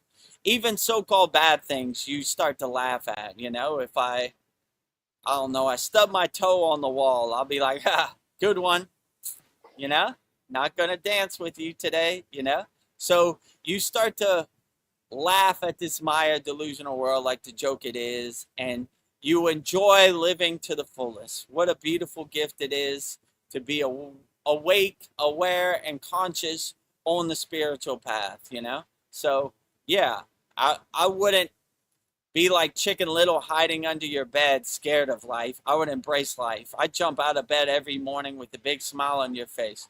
Woohoo! Soul Talks today. Going to the beach, answering people's questions. Let's make donuts, you know? Let's have a good time. So that would help you navigate this crazy, chaotic, Maya delusional world, because they are constantly attacking your consciousness. They are constantly stealing your attention. It's rough out here. It's chaotic. So I would say put up your shield and definitely protect your energy as much as you can. And just something as simple as smiling throughout the day will help get you through the day. Laughing at it, you know, smiling about it, not taking it so serious, definitely not being a fear-based state. Stay fearless as much as you can, my friends out there. It is rough, but when you have that perspective, it's kind of like melting butter in the sun. You're like, good one. That's the best you've got. Easy day at the office, light work. You're okay. You think you can get me with that? Nice try. Not going for it. Not today, not never, you know? So, yeah, just have a smile on your face and it will help you navigate this world a lot easier for sure. Cool. At number 6, never let the future disturb you. You will meet it. You have to. And the same weapons of reason which today arm you against the present. The future, I mean, I kind of look at it from the yoga perspective, like my guru. The future is just imagination. I don't know. I don't care about the future. It hasn't even happened yet. I got enough on my plate in the present moment, so I stay fixed and anchored in the present moment. My guru gave me a visualization. It's like putting a string through the pin of a needle head, right? Where we're catching that fly with the chopsticks. Come on. Present moment, gotcha, you know? So I don't even think about the future at all. Like it's non-existence in my universe, right? It's gonna happen the way it's gonna happen. Let it happen. I got enough on my plate in the present moment, so I only focus on what I can control in the present moment. The future, who knows what's gonna happen, you know? So I don't even think about it at all. I like what my guru said, the future is imagination. The past is this memory. We stay fixed, anchored, and grounded in the present moment. All I can control is this present moment, and I'm probably never going to get this present moment back again, so I should enjoy it to the fullest. I'm trying to squeeze as much juice out of this present moment as I can, you know? So I'm going to be an enjoyer, and what happens in the future, who knows, you know? It's ever-changing, you know? Like, right now, I feel I hear a helicopter flying over me. Who knew that was going to happen? How could I prepare for that, you know? So I don't think about it. I just enjoy the present moment, and what happens, let it happen. I have no control over it, so I don't attach to anything I can't control. Let's say it like that. Oh, yeah, whatever, you know? And, you know, future, I don't know. It's going to happen the way it's going to happen. I have no control over it. I'm not going to waste any energy on it or drain my battery on it. Oh, let it happen the way it's going to happen. All I can control is this present moment. So that's all I do. Stay fixed, anchored, and grounded and centered in the present moment. Number 7, whenever you are about to find fault with someone, ask yourself the following question. What fault of mine most nearly resembles the one I am about to criticize? Ooh. Yeah, so the ugliest trait, in my opinion, is judgment of others, right? So as a yogi, we try to stay away judgment or dissolve it as much as possible because we don't criticize other people. And I like when Babaji said, you should always love your Kriya yoga tradition, but you should never criticize others' tradition. So if you go to Lake Shrine SRF in Malibu, California, Pacific Palisades, they have shrines, meditation gardens for all spiritual traditions. And I always thought that was beautiful. We love them all. All right. You know, if I'm judging anybody else, I need to be a better yogi, because that's not the yogic way, you know, or yogini way. We regardless of how we feel, it's basically something we should self-observe ourselves about. If I ever feel myself judging anybody else, I need to go in the bathroom and look in the mirror and self-observe myself and self-reflect. Why do I feel that way? You know, let people do what they do. I have no judgment about it. This is not the yogic way. We don't judge other yogis. Let them do what they do. And, you know, if it's not for me, I'm not going to send them an email or call them and tell them how they're wrong, you know. Let them be the way they're going to be, you know. And some other yogis, they say some questionable stuff, in my opinion, but I'm not going to send them an email or comment on them and tell them why they're wrong. Let them do what they want. And I kind of have the perspective like, I don't know about that, but it's better than people hurting other people or using drugs or, you know, whatever. So maybe get some people on the path, you know. So that's kind of how I look at it. I try to never be in a state of judgment. And if I am, I try to catch myself like, wait a minute, we're not that person no more, you know. We gotta shed that. That's not the yogic way. Like they say in The Mandalorian, this is not the way. So, you know, sometimes I got to catch myself. It happens to me, you know. Like I told this story before. When I was in America, they used to have a PSA, public service announcement. The woman's cooking eggs. The baby's crying. She's starting to get frustrated. She goes to hit the baby and it pauses. It says, before you do something you'll regret, just breathe. So I just try to breathe, you know. Okay, well, almost got me, you know. That ego is sneaky, right? Like my guru said, it usually doesn't come through the front door. It's a thief in the night creeping through the back window while you're sleeping, you know? Creeping up on you. Hiding behind that tree over there, as Krishna says. So we always try to control ourselves and be the best person we can. And don't do something you'll regret, you know? And judgment is something I hope that doesn't exist in my universe. If it does, I'm going to navigate it and overcome it as best as I can. Number 8 quote, the object of life is not to be on the side of the majority, but to escape finding oneself in the ranks of the insane. Okay. Yeah, in this Maya delusional world, it is tough, right? You know, because there's a lot of traps, a lot of psyops, a lot of people trying to steal your attention, attacking your consciousness. So it's just a daily practice, just trying to keep sane in this crazy Maya delusional chaotic world. But if you have your shield up and you have the detached witness perspective, it'll definitely help you navigate this world. And you want to be the king or queen of your castle and do what resonates with you in the present moment. And don't give your power away. Don't give your belief away. Don't give anything away. Don't wait for anybody to save you. Save yourself. If you want to save yourself, it's a good practice. Go in the bathroom, look in the mirror, and say, I can't wait for anybody. I got to do my inner work. I got to save myself. I might be waiting forever for somebody to come save me or some kind of savior. I'm going to save myself, And this Maya delusional world, it's getting stronger by the day. I need to do my inner work and have some tools to help me navigate it instead of waiting for somebody else. So don't give your power away to anybody. Protect your energy, protect your power, and make sure your shield is up.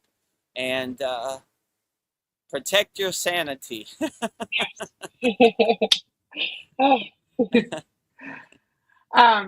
Oh, the number 9 quote, "The best revenge is to not be like your enemy." I like that.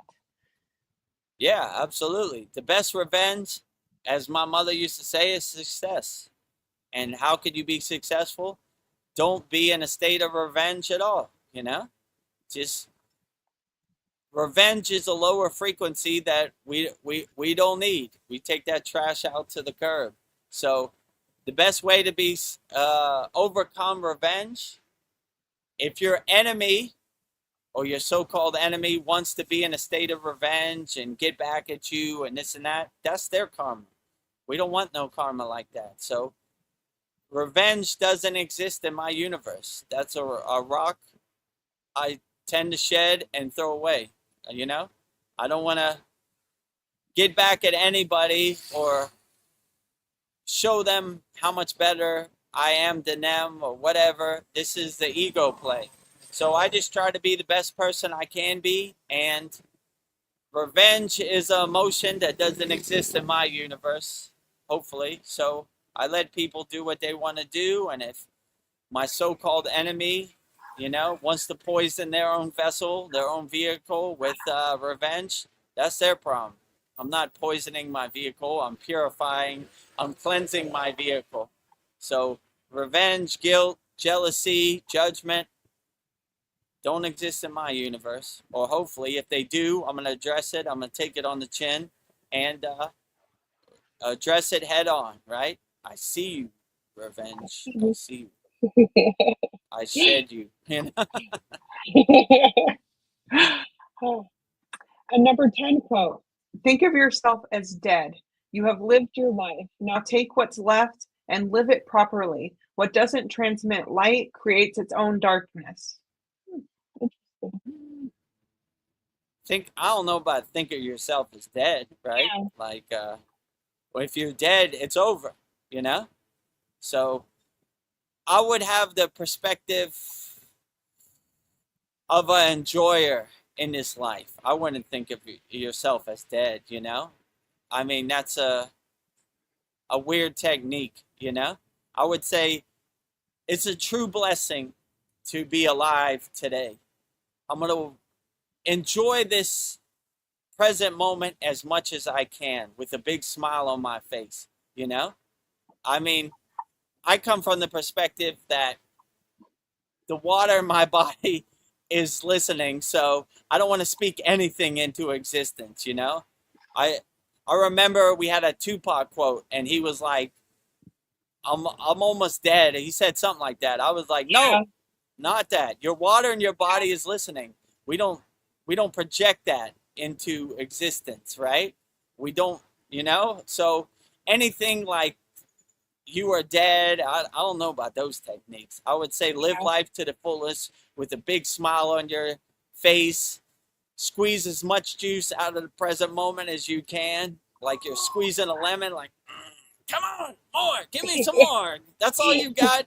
Give me some more, you know? So I don't know, like these techniques of pretending you're dead or saying you're dead, nah, I ain't doing none of that, you know? I'm living life to the fullest with a big smile on my face, you know? And I'm definitely not trying to predictive program myself, you know? Life is hard enough without saying I'm dead. Damn, you know? Yeah. you know, damn. It's hard enough to be in a higher state of consciousness. I'm not trying to lower myself, you know, like I don't know about that technique, you know. So that's questionable, Marcus Aurelius, but I come from the perspective I'm gonna live life to the fullest. Like these are the cards we're playing with. I'm gonna play with them as best as I can. I'm gonna squeeze as much juice out of this lemon of the Maya delusional world as I can and enjoy it with a big smile on my face and not take things so serious and help as many people and be a nuclear power plant of unconditional love as much as I can. But, you know, I'm definitely not trying to lower my frequency. It's hard enough to get to a higher frequency. My friend, you are dead. No, I'm not. I'm living life to the fullest. You know, I chalked that one up to the Mother Teresa. You have to suffer because it's God's will. I don't think about I that. want No. God. God's will is I'm going to be a blissed out yogi with a Yeah. big smile on my face, happy as possible, you know? Dead, suffering, all these lower frequencies don't exist in my universe. I'm taking the trash out to the curb. Well, my last quote, Marcus Aurelius, I think his most famous quote, I remember from his movie, "What we do now echoes in eternity." Yeah, so you should live the present moment to the fullest, you know? You squeeze as much as juice out of this Maya delusional world lemon as you can, you know? Get every last drop out of it. So what you do now lives in eternity, you know? And be the best person you can. Be an unconditional nuclear power plant of unconditional love. Help as many people as you can. Have a Santa Claus list of millions of people you help. Cue the sound effect for Vedgari Moksha. Help, you know? Especially children. Love as many children as you can. Help as many children as you can. Uplift as many children as you can. Be a good example. Be a guiding light, you know? Be a lighthouse to ships lost at sea. Live by example. That's what I try to do. If I could do it, anybody could do it. Yeah. So we always try to be the best person, be the best living example as we can, you know? People are like, what about this person? I don't know about them, but I'm trying to be the best person I can be. And I'm trying to be the righteous person I could be. And I'm trying to help as many people as I can. I'm trying to love as many people as I can. And what I do, I mean, I'm not even trying to think about eternity. I'm just trying to be the best person I could be in present moment and let the cards fall the way they may, if you know what I'm saying. So I'm from the yogic perspective. We don't have no expectations. We don't have no desires of wants and rewards. We just do the best we can in the present moment. So that's what I'm trying to do. If I live in eternity, that's great. If I don't, that's great too. I don't really have any expectations, so I can't be disappointed, you know? If, you know, so yeah, if I go before the council of elders and they say, well, you didn't live in eternity, I was like, I didn't have no expectations, so I don't really care, you know? I can't be disappointed because I have no expectations. So I'm just doing the best I can in the present moment and let the cards fall where they may, you know? And way people talk about me after I've shed my physical body, that's up to them. I have no expectations, you know? Or I like to see the perspective. They said, I want to be a sailboat going out into the sunset. And when you can't see my sailboat no more, I hope no one says my name again. So that's why there's very little information. They weren't attached to legacy or legendary status or whatever. They were just like, I'm just trying to do the best I can. And if people talk about me, I mean, that's okay, but I don't have no expectations. So that's kind of my perspective, you know, just doing the best I can in the present moment. Nice. Well, that was 11 quotes by Marcus Aurelius. So great life quotes. So thank you for your insights on these quotes. This was great. Very inspiring. 11 divine quotes from the Roman philosopher Marcus Aurelius, sent in by our Kriya Yoga Masterclass member, Mariana. Very profound quotes. Marcus Aurelius, I wasn't too familiar, but I like what he had to say. Besides the death thing, not going to die to get to a higher consciousness. It's all great. But, the other 10 were outstanding, you know. So not every 80% is a winner, right? So 11 Roman philosopher quotes from the great Marcus Aurelius, sent in by Mariana, wrapped up in a nice bow, interpreted by Vedagurudev. Well, I'm going to go back to our comments. So I got a couple more. And then I think we'll get ready to wrap it up so you can stay dry. So we're at an hour and 40 minutes. I can hear them playing the music, and they're starting to come. Like you probably heard some trucks. Yeah. They have these trucks with big speakers. I guess they're waterproof and they play a bunch of music. So they're getting warmed up. Yeah, you would be a great target for them. So We'll get you up into safety. Oh, they would love to get me. You know, I'm hoping I can get my laptop to safety and everything. Yeah, if they're in action and they see me, today I forgot my light. Target. So if you're wondering why it's so dark, I forgot my light. But now I'm thinking that was a good thing because that's how they see the light. You know. Yeah. So maybe Babaji saved me from myself, right? Today we're gonna forget the light, you know. Yeah. I was like, yeah, that's a good idea, you know. I was like, I'm a little dark. I forgot my light, but now I kind of, you know, sometimes Babaji protects me from myself. Today is not a light day, Vedagurudev. Why? Yeah. We always bring our light. Yeah, I always bring my own light. 45 soul talks, we brought our light. Why magically I forgot it today? Now I'm like, yeah, that's probably a good idea because the light's the way they can identify me the most, right? They see the light and they honk or whatever, you know, rev up their engine. So maybe I saved myself without the light today. Well, Sandy says that I was depressed for decades. I didn't know then that I could kick those negative vibes out. Yeah, just kick them.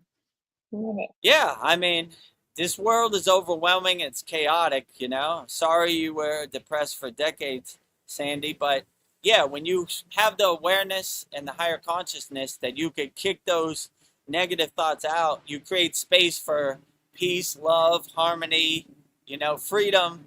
So you always want to take the trash out. You don't want it blocking your body. You want to create space for those higher frequency emotions and higher consciousness to come in. So yeah, that's a good perspective. Kick those negative vibes out.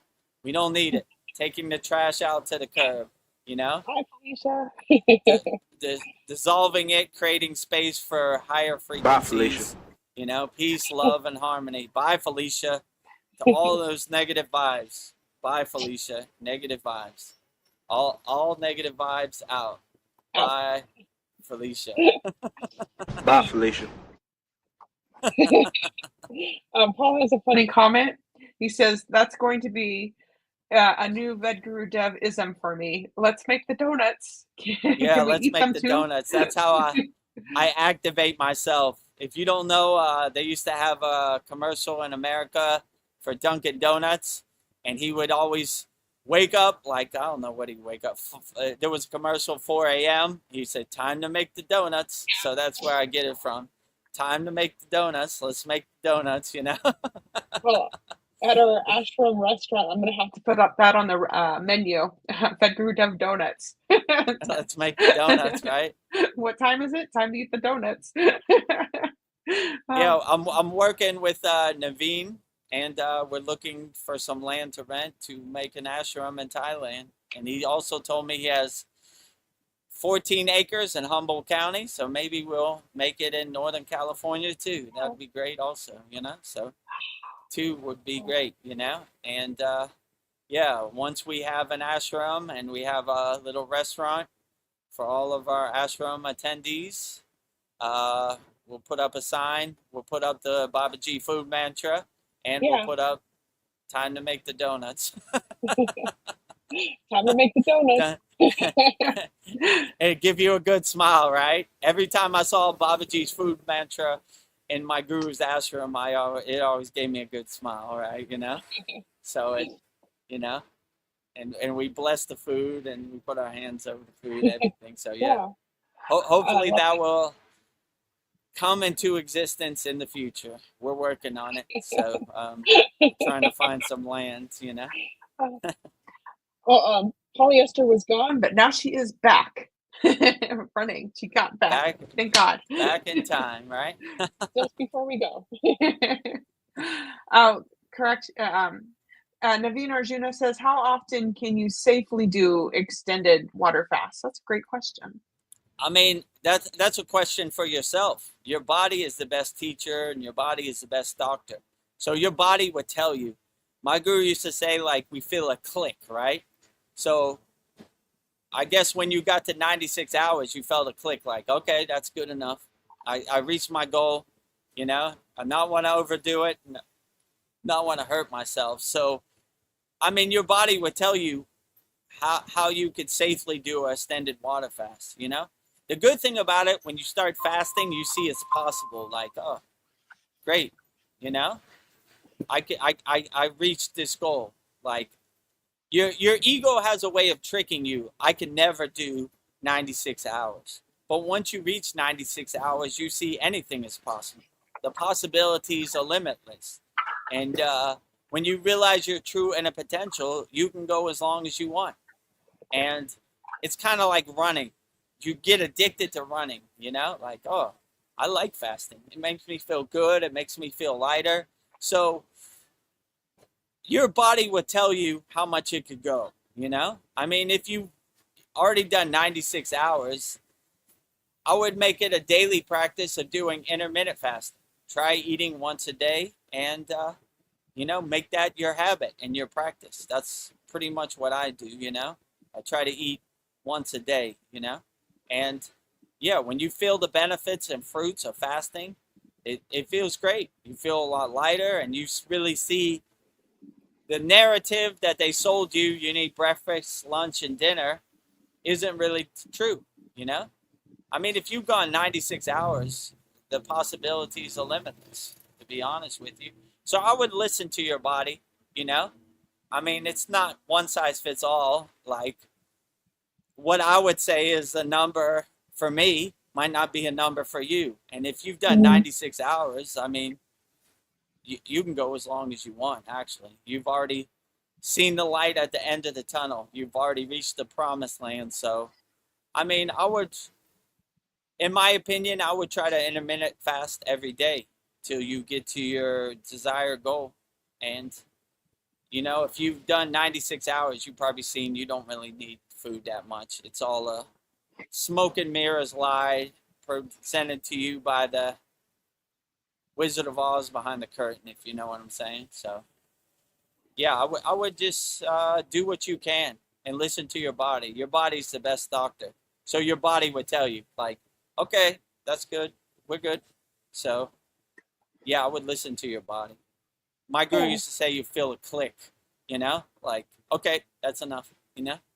He used to tell me, wait to feel the click, you know? And I would know, right? Like, there's the click. It's like a little ding, you know? A little click, a little thumb snap or whatever, right? Like, okay, I'm good, you know? You want to go more? No, I felt the click. I'm good, you know? So your body would tell you. You listen for the click, I would say, you know? Your body would tell you, all right, that's good, you know? But once you reach the promised land in 96 hours, there's nothing you can't do, you know? So 96 hours, how long is that? It's like 5 days? 4 days? 96 hours 20, divided by 24. That's almost 5 days, right? It's like 4.5 days. Excellent. Outstanding. 4 days. Wow. 4 days. Nice. Outstanding. Keep up the good work, Naveen. Yeah. You're killing it out here, you know? Killing it. So I would just listen to your body. Your body would tell you, you know? I mean, it'll tell you, like, okay, that's a little too much, you know? So don't overdo it. Just listen to your body. And when your body tells you, say, okay, you know? Yeah. That's enough. Well, Naveen, Arjuna, correction. It's 17 acres. Whoa, 17 acres. That's like a whole farm, you know? Bigger than a farm. Okay. Well, maybe, God willing, we could use 1 acre or however many to make some nice houses. Yeah. He was explaining me we could make a couple houses, you know, like tiny homes or like a yurt or like a shared community. Like kind of like a community. So yeah, that'd be cool, you know. Well, the way this world's going, it might be Like the best option. Like, it's getting crazy out here. Have like a off the grid bug out kind of location, grow our own food, you know, some solar or whatever, you know. Goodbye, cruel world. Cruel world. Bye, Felicia. Bye, Felicia. Going to my ashram. Bye, Felicia. Oh, I was doing it at the same time as you. Oh, it clicked it off. Yeah. Bye, Felicia. Yeah, so we'll see, you know. But that's excellent, you know. So yeah, I would like to put that out in the universe to manifest into existence, you know. That'd be cool. How far is Humboldt County from you? Well, it's like the upper part of California, so probably like 4 hours from me. 4 hours? Yeah. Yeah. It's like on the border of Oregon and California? Yeah. Yeah, it's at the top of California. Yeah. Cool. Oregon. Osho. Yeah. Yeah, let's not Without be like the drama. Osho. Oh. We're going to be a different. I like the community part, but let's the keep that. negativity or whatever, we can do without that, you know? Community minus the drama, you know? Yeah. Or whatever it was, I don't know, you know? Yeah. So, okay. I'm gonna black-eyed gurus. Oh. A road guru giving a black eye to the yogic path. Cindy says, I like Osho. I want you to some profound things to say. Yeah, I don't really throw the baby out with the bathwater, and I really can't verify it either, you know. They say, let's say. I don't know, I wasn't there, you know. I do like some of the things he says. One, he makes me laugh. They say this one on Joe Rogan all the time. For the people, by the people, but the people are retarded. So retarded. They always cite that one on the Joe Rogan show, you know. So I mean, he says some good stuff, you know. I don't know, you know. So I don't want to throw the baby out with the bathwater. So I look at Osho like I like it. I like the good things they say and the questionable things they say or do. I throw that out. That one's not for me, but I like what he said over here. So, you know, David Icke, I throw out the reptilians. I've never had an audience, but the things he says about staying fearless and higher consciousness, I'll take it. You know, sounds good. You know, so I don't want to throw the baby out with the bathwater. So, you know, the good things Osho says, I celebrate. Questionable things, you know, not for me, you know, throw it out. So. Thank you, Sandy. God, we shouldn't be in judgment too much. Yeah. Yeah, you're right. Well, Sandy says, now I'm salivating about the donuts. Vedagurudev. Yeah, I noticed I've been getting a lot of saliva in my mouth. You see, I'm kind of swallowing the Amrita like over and over. Yeah, maybe the Dunkin' Donuts activated me, that little guy, you know, who makes the donuts. Oh, I sure can use some donuts, you know. Then my mind starts drifting. I'll take 2 peanuts. I'll take a glazed one. Yeah. I'll take an old fashioned. I remember when I was DJing, like, you know, Krispy Kreme. They used to light up that sign, fresh donuts, and I was like, yeah, I guess I gotta do it. You know, 4 a.m. Krispy Kreme sounds pretty good to me. And then you eat the glazed donut, and you're like, shouldn't have did that. Paying the price. That neon sign hypnotized me. There's fresh donuts right now at 4 a.m. Nothing else to eat. I think I'm gonna hit the Krispy Kreme. Oh, Sandy has a question for me. Vedgari Moksha, do you prefer cooking or baking? I prefer cooking. I don't know, baking, you have to be exact. You have to be like a scientist, but I don't know. I used to be into baking bread and I made my own starter. So I can do both. I just like cooking more because I feel like a witch and I can like just kind of use my intuition, but baking, you have to be precise. So yeah. Thank you for asking. I should probably get back, do the thing that I'm weak at and do more baking. I'll learn how to make some great donuts. Well,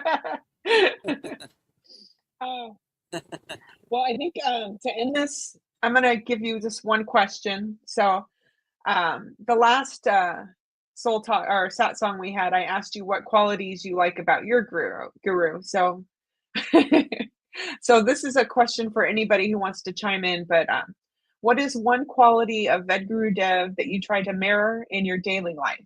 And I would say that you don't give up. Your determination, no matter what happens, you never give up. Like when Chad quit, I think you even went stronger. So like in my daily life, I try not to give up. So that's one quality I try to emulate from you. So yeah. Anybody else? Never give up, never surrender. I mean, I'll list some, and you could pick which one you like. Unshakable Mountain, my favorite. Yes. No matter how much it rains, no matter how much it snows, no matter how much wind, no matter how much sun, always Unshakable Mountain. Nuclear power plant of unconditional love, radiating love as much as possible. Help as many people, have a Santa Claus list of people I've helped. Look for opportunities to help as many people as possible. I don't know, you could put it in the YouTube chat, the good Vedagurudev-isms. I'm trying to think of one that comes to mind. I think is my favorite. You're not... No expectations, yeah. You know? Wake up with a smile on your face. Become the detached witness.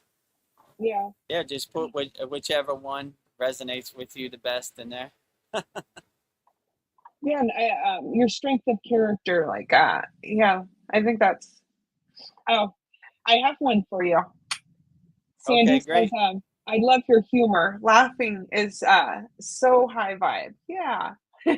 Yeah, we try to be lighthearted, not so serious, you know.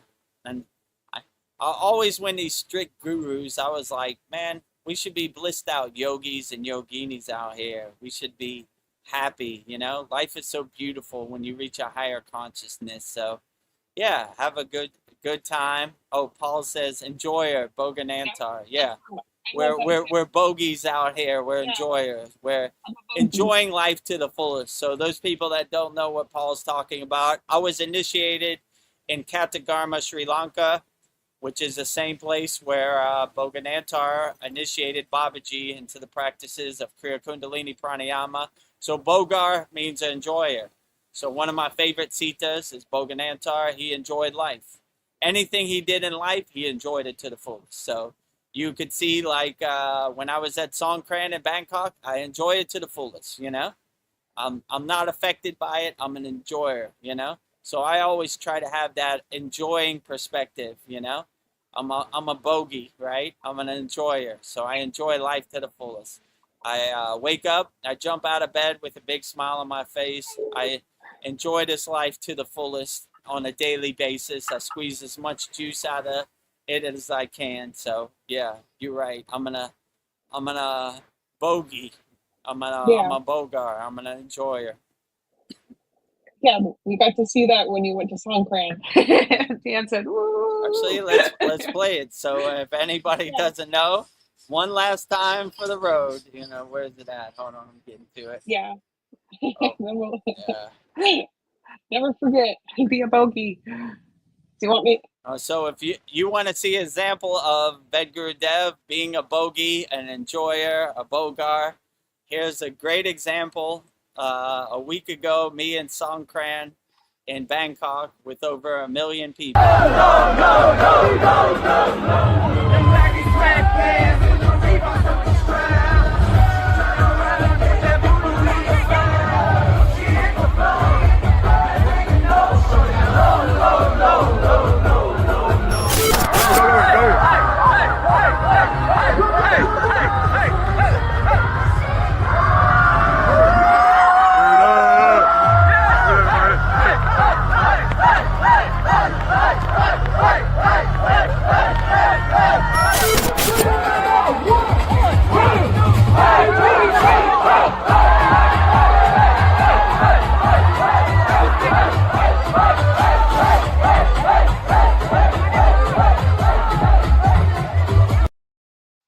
One, two, three. Hey, hey, hey, hey, hey, hey, Hey, be a enjoyer.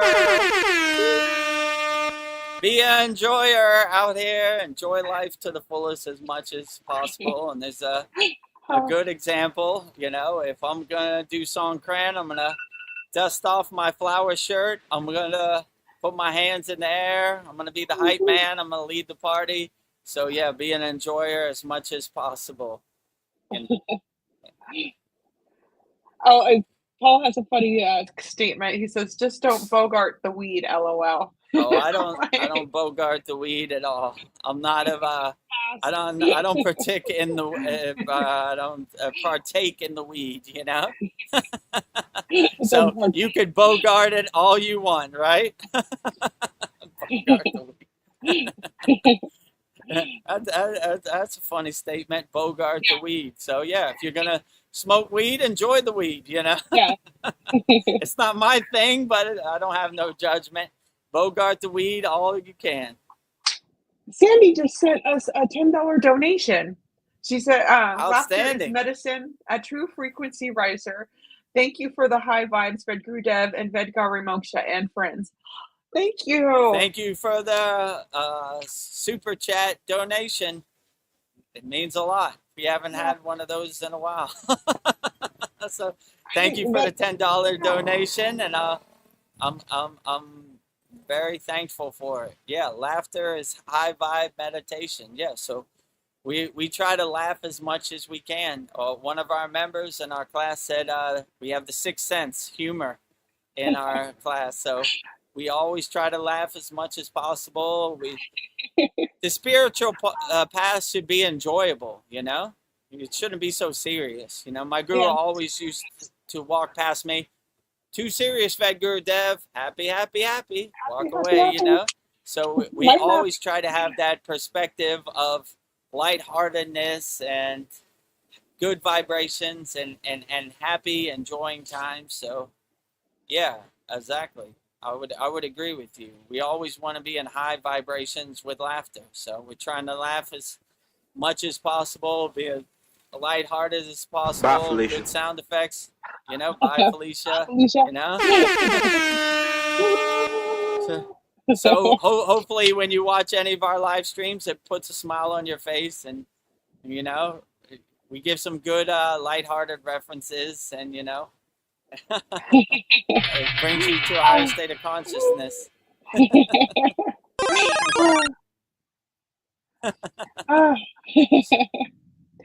So yeah, good times. I'm glad you enjoyed my video of laughter and high vibrations, and hopefully it brought a smile to your face and helps carry you through the day. You know, anytime you think of Vedagurudev with his water gun in the air and his flower Songkran shirt, it puts a smile on your face and makes you laugh, right? You know?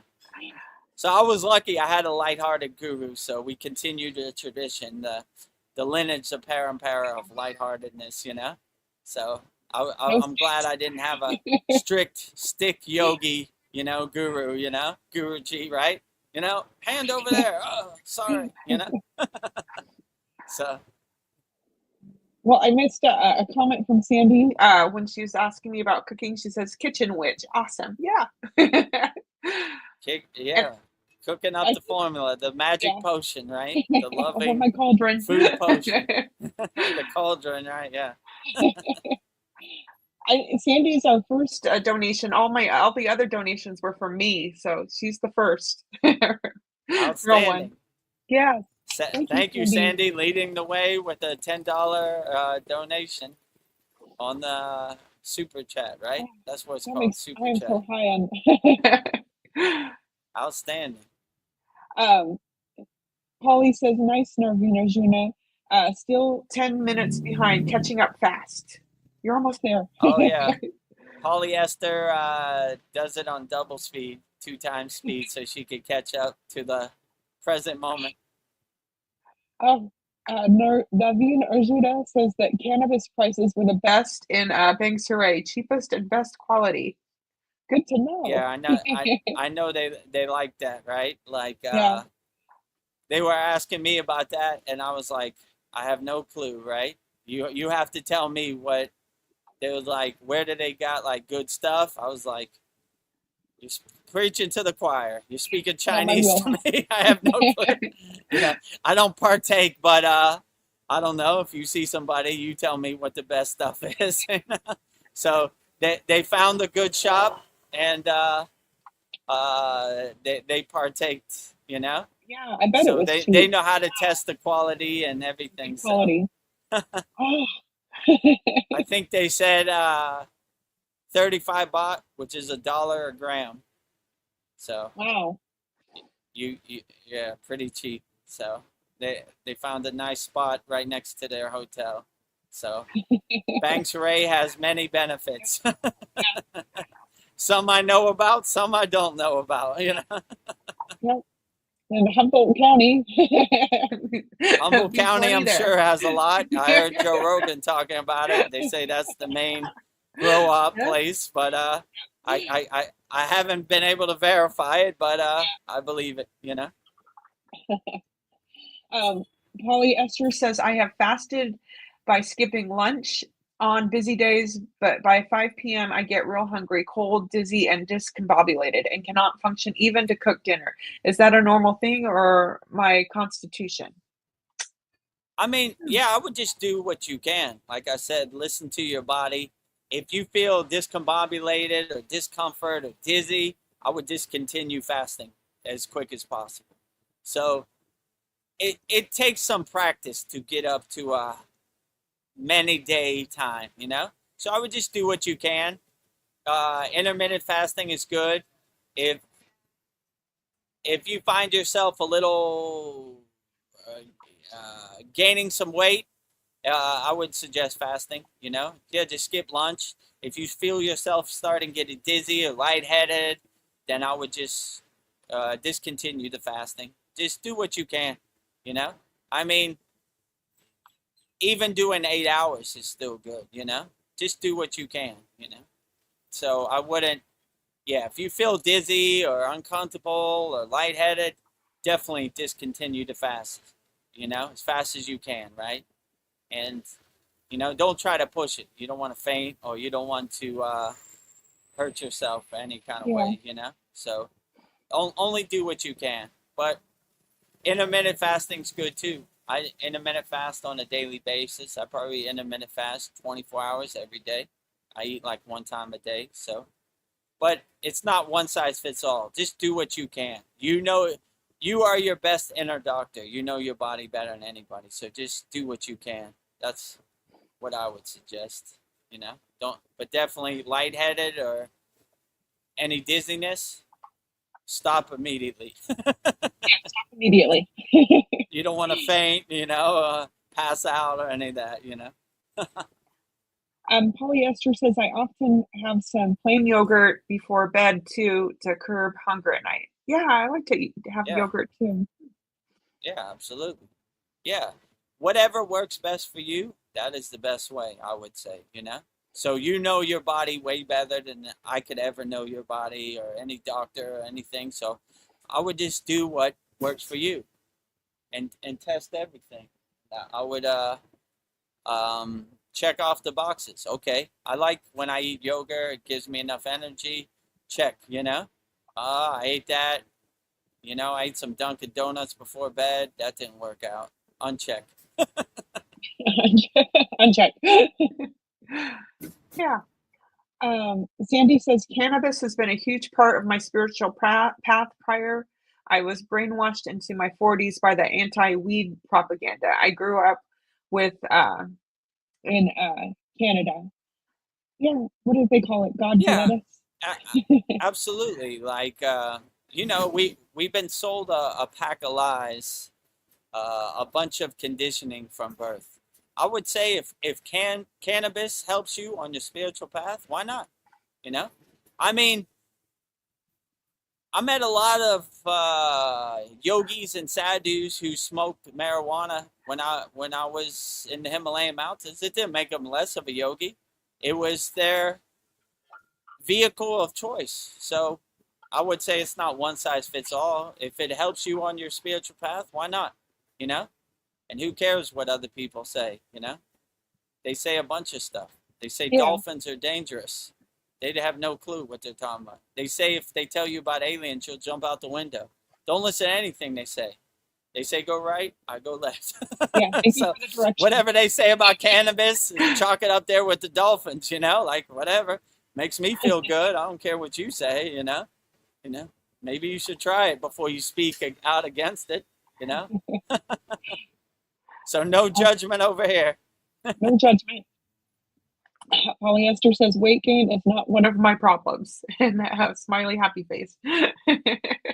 Yeah, well, it also has benefits. You feel lighter, and, more mental clarity, So, yeah, I mean, if you're not trying to lose weight or get your weight to a plate where you could maintain, I would just say do it for the spiritual benefits, mental clarity. You feel a lot lighter. So, yeah, it has other benefits too. Well, Sandy says you're lucky, Polly, and I second that. Yeah. Some of us, those Skittles be calling, and so we need to use a little bit, Not taste the rainbow. lose a few, Oh, interesting. Narvina Juna says Shiva is the Cannabis god, by the way. Yeah, I could see Nice. that. Yeah, it wouldn't surprise me. Shiva was a partaker in many things, the cosmic dancer.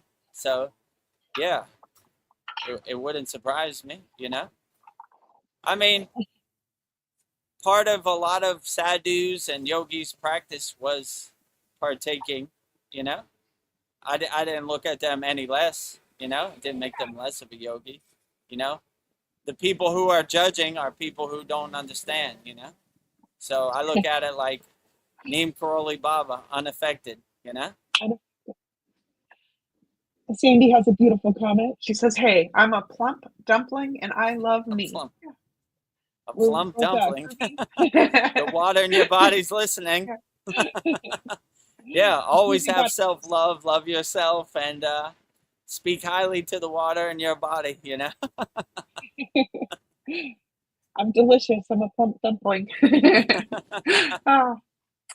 Well, I think I'll put a bow on this. I just want to say thank you to every single soul that joined us tonight. And my heart is full after this conversation. And I truly hope you're walking away with something valuable, whether it's a new insight or just a little more peace in your spirit. If tonight's talk touched you and you're feeling inspired to go deeper, I invite you to explore the path of Kriya Yoga and join our school. We would love to walk this journey alongside you. Before you go, I have a small favor to ask for the mission. Please show us some love.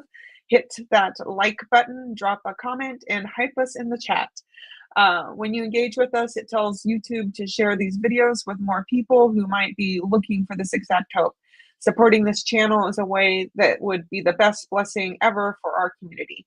Thank you for being part of the light. Until next time, Om Shanti, Shanti, Shanti. Yeah, very that would great. be wonderful. And then, do you have a closing prayer, or? That was it. Just that was it. Okay. Yeah. Sandy says, I work, play, learn, and drum with Shiva all the time since 2019, and yet I didn't know this juicy tidbit of info, Naveen. Thank you. Yeah. Oh. Shiva, the cosmic dancer, drumming, dancing, creating the universe, preserving the universe, destroying the universe. The circle of life. Lord Shiva. And having a toke every once in a while too. What Naveen says. Yeah. Put it in the air, right? Yeah. Lord Shiva. Mahadev. Mahadev, Mahadev, Mahadev. Oh. Polly Esther says, Sandy, not lucky. Busy nature. Cannot sit still for long. Burn it off fast. Hence why I have never been able to fast 24 hours or longer. Hungry sets in 6 hours max after a solid meal. Oh, interesting. Or just do the best you can, It's not one size fits all, We're just doing the best we can out here. You know, Yeah. 6 hours is better than 0. So that's the way I look at it. So 6 hours is great too. Yeah. And Sandy says, Understood, Polly. Yeah. We all have different bodies. Polly says, interesting, Narvina Juna. Yeah, that's tidbits we didn't know. You see, Lord Shiva has many hands. So in one of those hands, I guess he got a nice spliff rolled up. As Paul says. Polly Esther says, loving yourself is great, Sandy. Yeah, I agree. Yeah, absolutely. Love yourself as much as possible. Have as much self-love for yourself as you can. Be the biggest cheerleader for yourself as possible, right? You know? And when you have that perspective, you don't need other people to be your cheerleader. You're your own biggest cheerleader, right? And Sandy says, I can sit for hours and do double Taurus. I'm always hungry, LOL. You're a Bogar. Yeah, it creeps up on you, you know. In my case, those Skittles be calling when I go to 7-Eleven in Thailand. They be calling, hey you, we're over here. Come get us. Taste the rainbow. Taste the rainbow, Vedagurudev. Yeah? No. Polly is laughing. Laughing. Polly is sending us laughing emojis. We are laughing with tears coming out of our eyes. Well, I think that's it to keep you bring you to safety before you get wet. We made it to the finish line with hopefully in the next 10 minutes I don't get a nice bucket of water over my head for Banks Ray Songkran. I love your sense of humor. A nice bucket. Yeah, thank you for joining us. Our April 19th Vedagurudev Soul Talks live from the Thailand beach with me, Vedagurudev, and Vedgari Moksha. And thank you for all your profound questions in the YouTube chat. Very great Soul Talks. Another one for the books. Very great insights. And thank you, Mariana, for your Marcus Aurelius 11 quotes from the Roman philosopher. Very outstanding. So before we go, we'll tell you about this. Let me see what that say. That one for the picture of Shiva in the one hand. Oh, So I guess in one of his many hands, he's putting it in the air, right? Celebration, right? He's a Bogar. I never knew Lord Shiva was a Bogar of marijuana, right? Snoop Dogg in the Hindu tradition, right? Yeah. Putting it in the air. The more you know. Good to know. Yeah, so before we wrap up our Vedagurudev Soul Talks live from the Thailand beach with me, Vedagurudev, and Vedgari Moksha, tell you about the ways you can support the Kriya Yoga Masterclass. First way to support the Kriya Yoga Masterclass is by practicing Kriya Yoga. And the way we practice Kriya Yoga, we have a Kriya Yoga Masterclass. You know, we have a special offer, lifetime membership, $200, one-time payment, never pay again, one time, and practice Kriya Yoga the rest of your life. Just go to kriyayogamasterclass.com. And in this video, you'll see all the benefits you get by taking us up on our lifetime membership, $200, one-time payment. Just go to kriyayogamasterclass.com. Welcome to the Kriya Yoga Masterclass, the #1 yoga community on SKOOL, where dedicated seekers learn the sacred practice of Kriya Yoga to awaken peace, clarity, and higher consciousness. If you're ready to go deeper, the Masterclass gives you everything you need to build a powerful daily practice and awaken your true inner potential. Inside the community, you'll receive powerful, unlimited access to Saturdays, live weekly Kriya Yoga classes, Sundays, Soul Talks Talks live from a Thailand beach. Wednesdays, live Kriya Yoga satsangs. Bi-monthly full moon and new moon holy fires. 500 plus on-demand training videos. And the best part, you get it all for only $200. Lifetime access, never pay again, invest once, practice for life. If you feel the calling to awaken your true inner potential through Kriya Yoga, go to kriyayogamasterclass.com and join our Kriya Yoga Masterclass today. Just go to kriyayogamasterclass.com. Join our Kriya Yoga Masterclass today. Lifetime membership, $200. One-time payment, never pay again. Practice Kriya Yoga the rest of your life. Just go to kriyayogamasterclass.com. The second way you could support the Kriya Yoga Masterclass is by visiting our Kriya Yoga store. For all your spiritual needs, just go to kriyayogashop.com. Support Vedgari Moksha's divine hand-painted artwork on shirts, notebooks, tumblers, and canvases. I think we have 6 Raksha beads left. Yep. 6. As Jay Clo said, he purchased one. He feels divinely protected out there. He feels a lot better. So consecrated, activated, blessed by Vedagurudev and the Vedic Brahmin priests in our February 9th Holy Yagna Hamahavan fire ceremony. And let's see what polyester said. Thank you, Vedagurudev, Vedgari Moksha, and yogis here.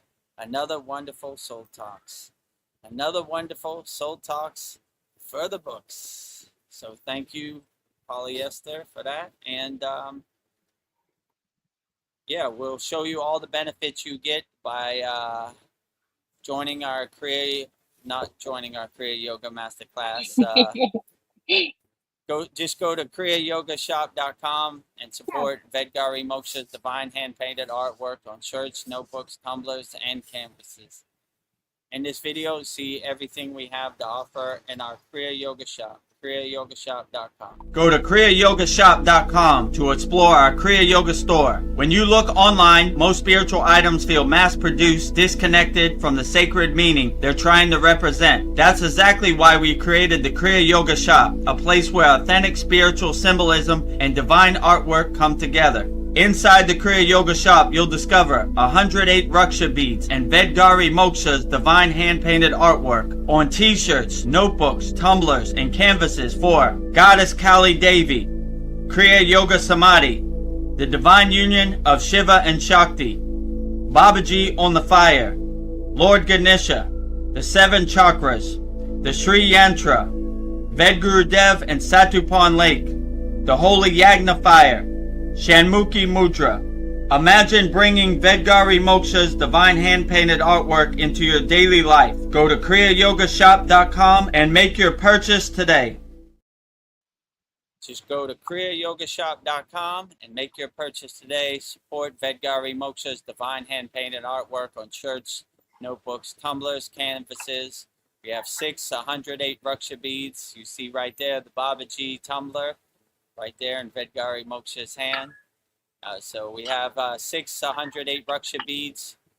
And if you need some divine protection, also comes with a sutra that we're all wearing. And J. Clo approved, right? Said it's really helping him out. So outstanding. So if you need some 108 Raksha beads, 1 mala, just go to kriyayogashop.com. And the last way is by practicing Kriya Yoga. Just go to freekriyayoga.com. And in this video, you'll see all the benefits you get from joining our free Kriya Yoga school. Money should be no barrier to entry. So if you love Kriya Yoga and you want to start practicing Kriya Yoga, we have 11 beginner mini courses in our classroom session. So just go to freekriyayoga.com, click on the yellow join group button, and it's 100% free, and you can have some Kriyas in your pocket that help you navigate this world. In this video, you see everything you get from joining our free Kriya Yoga school, freekriyayoga.com. Welcome to the free Kriya Yoga School, the #1 authentic yoga community on Skool. where thousands are actually practicing Kriya Yoga worldwide. This isn't theory, it's real transformation. Inside you'll get authentic Kriya Yoga teachings, simple, practical, and powerful. 2 YouTube live streams every week. Wednesday, live Kriya Yoga Q&A satsangs, getting direct answers. Sunday, live deep soul talks on a Thailand beach. 11 step-by-step beginner mini courses. No confusion, just progression. A global community that keeps you consistent. Real support, so you stop quitting halfway. Here you get structure, accountability, and momentum. And it's 100% free. So the real question is, are you ready to practice Kriya Yoga or just keep watching? Click the yellow join group button now or stay stuck. Your call. Click the yellow join group button now or stay stuck. Your call. Your Just call. go to freekriyayogamasterclass.com and you see, we're the #1 yoga community on SKOOL, both the free and the paid Kriya Yoga Masterclass and the free school. This is the banner for our paid school, Kriya Yoga Masterclass, Vedagurudev, Master Yoga Teacher, Vedagurudev Yoga Acharya Certified, #1 yoga community on SKOOL. Real spiritual tools to overcome the world. You see the location pin. Oh, where did it happen?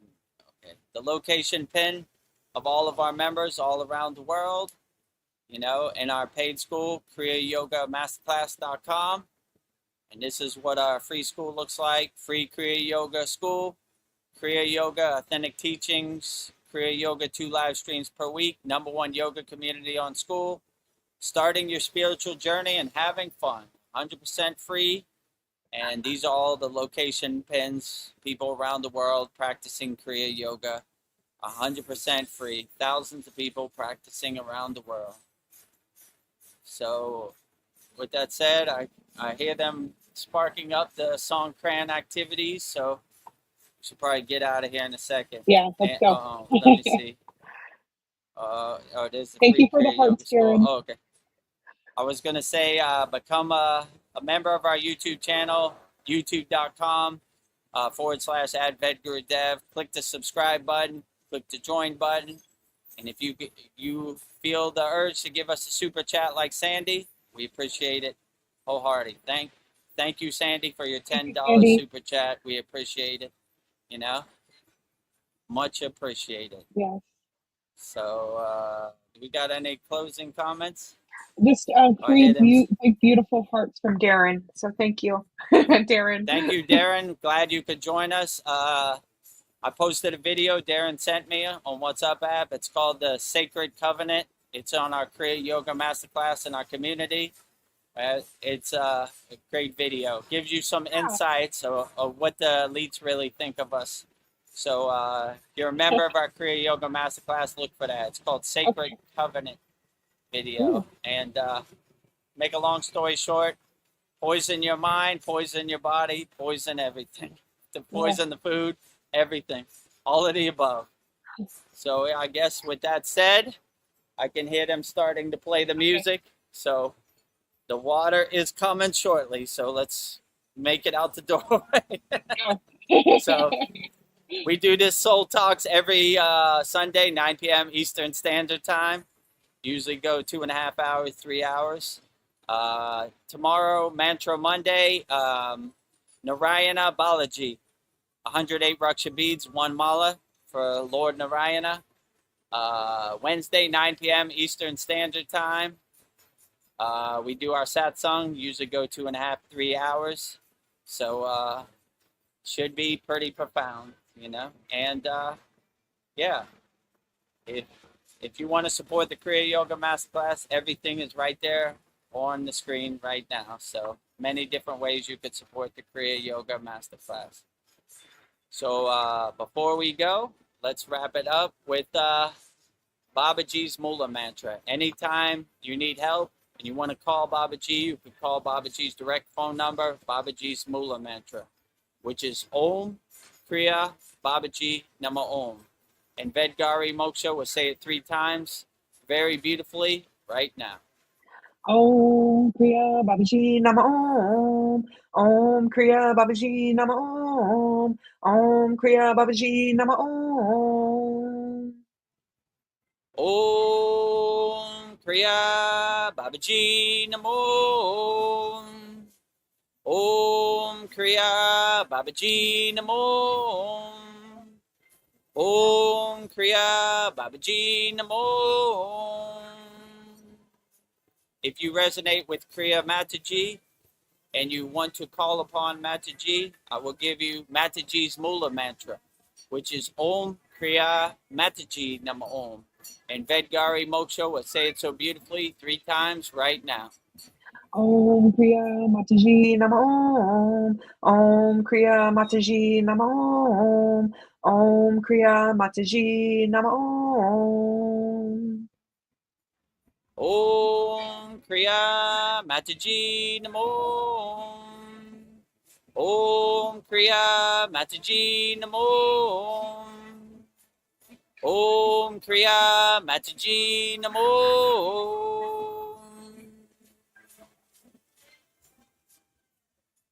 Next, we will say Loka Samasta Sokino Bhavantu. Sending peace, love, freedom, and harmony to all beings on all planes of existence. And Vedgari Moksha will say it so beautifully 3 times right now. Loka Samasta Sakina Bhavantu. Loka Samasta Sakina Bhavantu. Loka Samasta Sakina Bhavantu. Loka Samasta Sukhino Bhavantu. Loka Samasta Sukhino Bhavantu.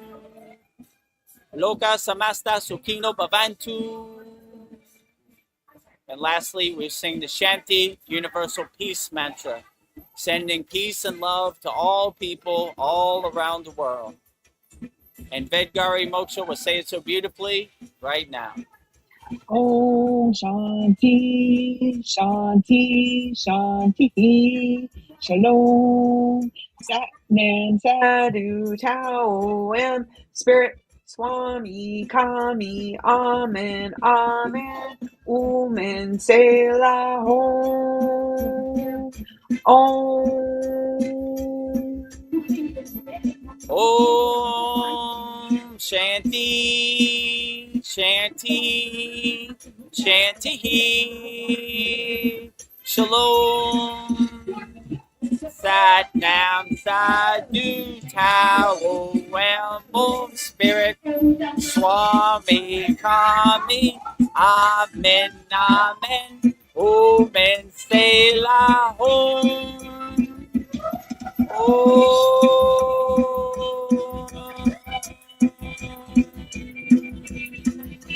Welcome to the Kriya Yoga Masterclass, the #1 yoga community on SKOOL. Inside you'll get unlimited access to live weekly Kriya Yoga classes, soul talks live from a Thailand beach, live Kriya Yoga satsangs, bi-monthly full moon and new moon holy fires, 500 plus on-demand videos, and you get it all for only $200. One-time payment, lifetime access. Go to Kriya Yoga Masterclass and join the Kriya Yoga Masterclass today. Go to kriyayogamasterclass.com. Inside the Kriya Yoga shop, you'll discover 108 Raksha beads and Vedgari Moksha's divine hand-painted artwork on t-shirts, notebooks, tumblers, and canvases for Kali, Samadhi, Shiva and Shakti, Babaji on the fire, Lord Ganesha, the 7 chakras, the Sri Yantra, Enlightened Vedagurudev, the Holy Yagna Fire, Shanmukhi Mudra. If this artwork represents your soul, visit kriyayogashop.com. Kriya Babaji Namo.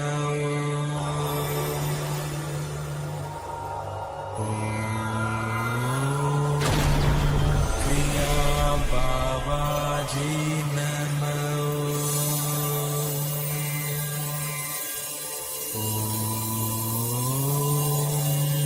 Kriya Babaji Namo.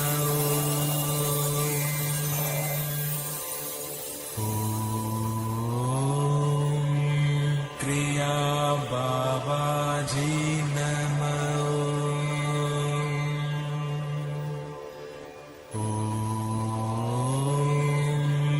Kriya Babaji Namo.